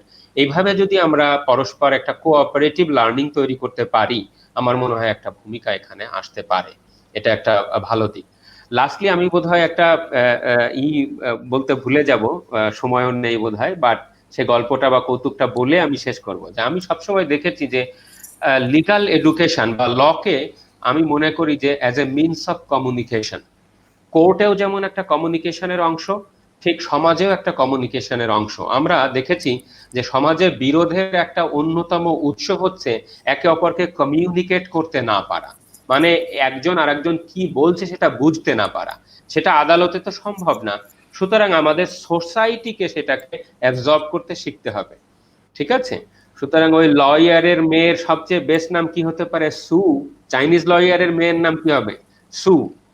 তাই এই অ্যাটিটিউড থেকে আমাদের কিন্তু বেরিয়ে আসতে হবে, আর কমিউনিকেশনটার উপরে গুরুত্ব আছে। মানে লটা কেমন করে আরো বেশি ইফেক্টিভলি আমরা কমিউনিকেট করতে পারি, সেটা আমাদের ছাত্রদের মধ্যে যদি দেওয়া যায়। গল্পটা ছিল এরকম যে একজন ডিভোর্স লয়ারের কাছে একজন ক্লায়েন্ট গেছে, যে একজন মহিলা গেছেন যে তিনি তার স্বামীর কাছ থেকে ডিভোর্স চান। তাদের মধ্যে কথা হচ্ছে, কিরকম কথা? লয়ার বলছে যে তাহলে আপনি বলেন কি, is there any ground of any divorce? তো বলছে যে মানে আপনাদের ডিভোর্সের কি কোনো গ্রাউন্ড আছে? তো বলছে গ্রাউন্ড তো আছে, আমাদের বাড়ি আছে, জমি আছে, সুতরাং গ্রাউন্ড আছে। তখন লয়ার বলছে যে না, মানে আমি বলতে চাচ্ছি যে আপনাদের মধ্যে কি কোনো গ্রাজ মানে কোনো রাগারাগি আছে, গ্রাজ আছে? তা বলছে গ্যারেজ তো আছে, গ্যারেজ অনেক বড়, 2-3টা গাড়ি ধরে। তখন লয়ার বলছে যে আসলে আমি গ্যারেজ বোঝাতে চাইনি। আচ্ছা, মানে আপনি মানে আপনার হাজবেন্ড কখন আপনাকে বিট করেছে? তা বলছে যে কোনোদিনও বিট করতে পারে নাই, আমি সকাল 6টায় উঠি আর সে 2বার অ্যালার্ম দিয়ে 7টায় ওঠে, সুতরাং কখনোই সে আমাকে বিট করে নাই। সুতরাং লয়ার তখন হতাশ হয়ে বলছে যে ঠিক আছে, তাহলে আপনি বলেন যে আপনি ডিভোর্স চান কেন? তা বলছে যে কারণ হচ্ছে যে সে আমার কথা বোঝে না। তো তো এই যে কমিউনিকেশন, মানে আমার মনে হয় যে আদালতের সিস্টেমের মধ্যেও কমিউনিকেট করার ব্যাপার আছে, জাজকে কমিউনিকেট করার ব্যাপার আছে, ক্লায়েন্ট একটা আমার সোর্স অফ ইনফরমেশন, তাকে কমিউনিকেট করার ব্যাপার আছে, এবং আমি যখন নেগোশিয়েটর, আরবিট্রেটর, রিকনসিলিয়েটর হব, সেখানে এই স্কিলটা অর্জন করবার দরকার আছে। সুতরাং আমি ছাত্রদেরকে বলবো যে প্লিজ এটা কোর্স হিসেবে হোক বা কোর্সের অনুষঙ্গ হিসেবে হোক, অবশ্যই আমাদের এডিআর পড়ার প্রাসঙ্গিকতা অন্য যে কোনো সময়ের থেকে বেড়ে গেছে। ধন্যবাদ। এই পর্যায়ে এহসান স্যার যদি কিছু বলতেন। আমি খুবই আনন্দিত যে সিআইডিআর এত সুন্দর একটি মহৎ উদ্যোগ নিয়েছে, যার মাধ্যমে আমরা আলোচনা করার সুযোগ পেয়েছি। তো আমি মাসুম ভাইয়ের সাথে সম্পূর্ণ একমত, এবং কমিউনিকেশনের গুরুত্ব যে কত বেশি এটি কিন্তু আমাদের বুঝতে হবে।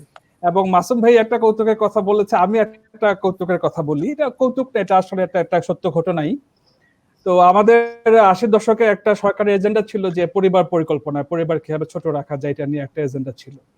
তো তখন টিভিতে বলা হতো ছোট পরিবার সুখী পরিবার, ছোট পরিবার সুখী পরিবার।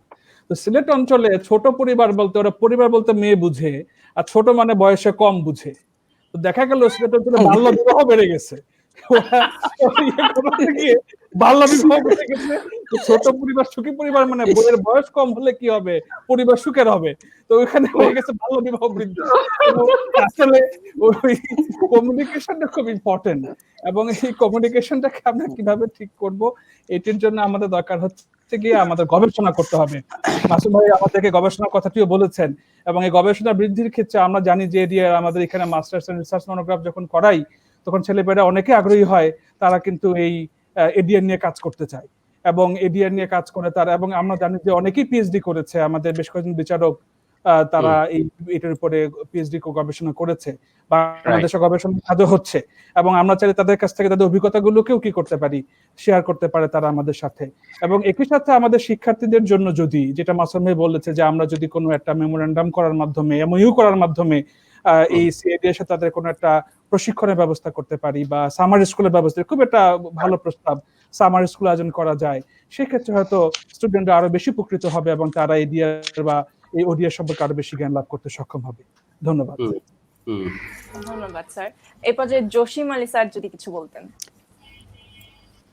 হ্যাঁ, ধন্যবাদ বেস্টার মেহনাজ আপনাকে। আলোচনার একেবারে শেষ প্রান্তে, যেহেতু আমি প্রথমেই একটু বলে রাখি, আসলে এস এম মাসুম বিল্লাহ ভাইয়ের সাথে আমার প্রায় 7-8 বছর পর আমি মুখোমুখি হলাম। সো এটি আমার জন্য বিশাল বড় পাওয়া। আমরা কলিগ ছিলাম নর্দার্ন বিশ্ববিদ্যালয় থেকে 2010। প্রচুর দুষ্টুমি করতাম, একসাথে হাসি ঠাট্টা করতাম, খাওয়া দাওয়া করতাম, কত বেড়াতে যেতাম। সেই সময়টা আমার মনে পড়ে গেল আর কি। সেই মাসুম ভাই তেমনই আছেন, সাথে ওনার ভান্ডারে আরো অনেক মজা এবং অনেক গল্প, অনেক কৌতুক যোগ হয়েছে। এটা স্বাভাবিক। আমি তো বা ঠিক কোনো কৌতুক বলে শেষ করতে পারবো না। আমি টু দ্য পয়েন্ট যেটা আলোচনা সেটা বলছি। আপনাদের যে সংগঠনটির যাত্রা এবং বিকাশ, সেটাকে আমি আনন্দ নিয়ে দেখছি, এই কারণে যে আমি আমার বক্তৃতায় আজকে আমি যতটুকু কন্ট্রিবিউশন করেছি, সম্ভবত আমি একটা কথাই বারবার বলছি, ঘুরে ফিরে ওই জায়গায়, সেটা হচ্ছে ডিমান্ড তৈরি, সাপ্লাই আসে। আপনারা কিন্তু ডিমান্ড যে তৈরি হচ্ছে সেটা ইন্ডিকেটর হচ্ছে না আপনারা। কারণ আমরা যখন স্টুডেন্ট লাইফে ফার্স্ট ইয়ার সেকেন্ড ইয়ারে পড়েছি, আমরা জানতাম ব্লাস্টের কথা, আমরা জানতাম মাদারীপুর লিগ্যাল এইড অ্যাসোসিয়েশনের কথা, যারা মূলত সাহায্য করত গ্রামের সাধারণ মানুষদের ধরে পারিবারিক বিরোধগুলো নিষ্পত্তি করার জন্য। নিশ্চয়ই ওই সময় এটা একটা ডিমান্ড ছিল, কোর্টের বাইরে গিয়ে মানুষ এটা চাচ্ছে। সুতরাং আপনারা যখন এডিআরকে ডেভেলপ করানোর জন্য প্রফেশনাল এক্সপার্ট এবং কনসিলিয়েটর, মেডিয়েটর, আরবিট্রেটর তৈরি করার কাজটা যেহেতু আপনারা বাংলাদেশে শুরু করে দিয়েছেন, তার মানে আমি ধরে নিচ্ছি এবং বলতে পারি এটা একটা গুরুত্বপূর্ণ নির্দেশিকা বাংলাদেশের এবং বিচার ব্যবস্থার ভিতরে এবং আইনজীবীদের ভিতরে ক্যারিয়ার হিসেবে এডিআর একটা অল্টারনেটিভ রুট হিসেবে এটা ডেভেলপ করছে, এবং এটার একটা ইম্পর্টেন্ট সাইন আপনার। আর একাডেমিক কোলাবোরেশনের কথা মাসুম বিল্লাহ ভাই বলেছেন, এটা অবশ্যই দরকার আছে, কারণ যেহেতু ডিমান্ড ওখানে তৈরি হয়েছে, সাপ্লাইটার দিকেও আমাদেরকে নজর দিতে হবে। সুতরাং শিক্ষার্থীদের সাথে, ল স্কুলগুলোর সাথে, গবেষণা ক্ষেত্রগুলোর সাথে আপনাদের উত্তরোত্তর যোগ আমরা এটা ওয়েলকাম করব এবং আমরা এটা প্রত্যাশাও করি। এবং আমরা আশা করছি যে এই যে যাত্রাটা শুরু হলো আপনাদের মাধ্যমে, যে এডিআর কে পপুলারাইজ করা, এবং আমি এখানে তো সম্ভবত সদেরে লয়ের স্টুডেন্ট এই মুহূর্তে অনলাইনে আছে, আমি জানি না ঠিক সংখ্যাটি কত, তারাও যদি জিনিসটা লক্ষ্যটা খেয়াল, যে শুধুমাত্র তারিখের পর বছর মামলা ঘুরিয়ে ফি নিয়ে আমি সমাজের প্রতিপত্তি এবং রাজনৈতিক অবস্থান সংহত করার জন্য আইনজীবী হতে এসেছি, এই ধারণাটা থেকেও মনে হয় তারা বেরিয়ে আসতে পারবে। অল্টারনেটিভ ক্যারিয়ার পথ তৈরি হচ্ছে, এবং আমি আশা করছি যে শিক্ষার্থীরা আপনার এই সংগঠনের সাথে তারা জড়িত হবে। বিভিন্ন রকম প্রফেশনাল স্কিল ডেভেলপমেন্ট কোর্স যেমন আপনারা করবেন, ল স্কুলগুলোর সাথে আপনাদের ইন্টারাকশন থাকবে। এহসান ভাই, আপনাকে অসংখ্য ধন্যবাদ। আপনার সাথে আজকেই সম্ভবত আমার প্রথম সরাসরি কথাবার্তা হলো। আর মাসুম বিল্লাহর সাথে আমি সবসময়, উনি আমার বড় ভাই, আমি ওনার ছোট ভাই হিসেবে সবসময় একটা মানে সহজ সরল একটা সম্পর্কের ভিতরে আমরা ছিলাম, আমাদের খুব ভালো লাগে একে অপরের সাথে থাকতে। আমি আসলে এবং আমি দুঃখ প্রকাশ করছি, প্রথম দিকে আমার প্রযুক্তিগত জটিলতার কারণে আমি একটু যোগ দিতে দেরি করে ফেলেছিলাম, তারপরে শেষ পর্যন্ত বেশ ভালো, যা সব বলো তার খুব ভালোভাবে হয়েছে বলে আমার। ধন্যবাদ সবাইকে। ধন্যবাদ স্যার। প্রিয় দর্শক, আমরা একদম শেষ পর্যায়ে চলে এসেছি। আমরা চেষ্টা করেছি আপনাদের প্রশ্নগুলোর উত্তর দেওয়ার জন্য।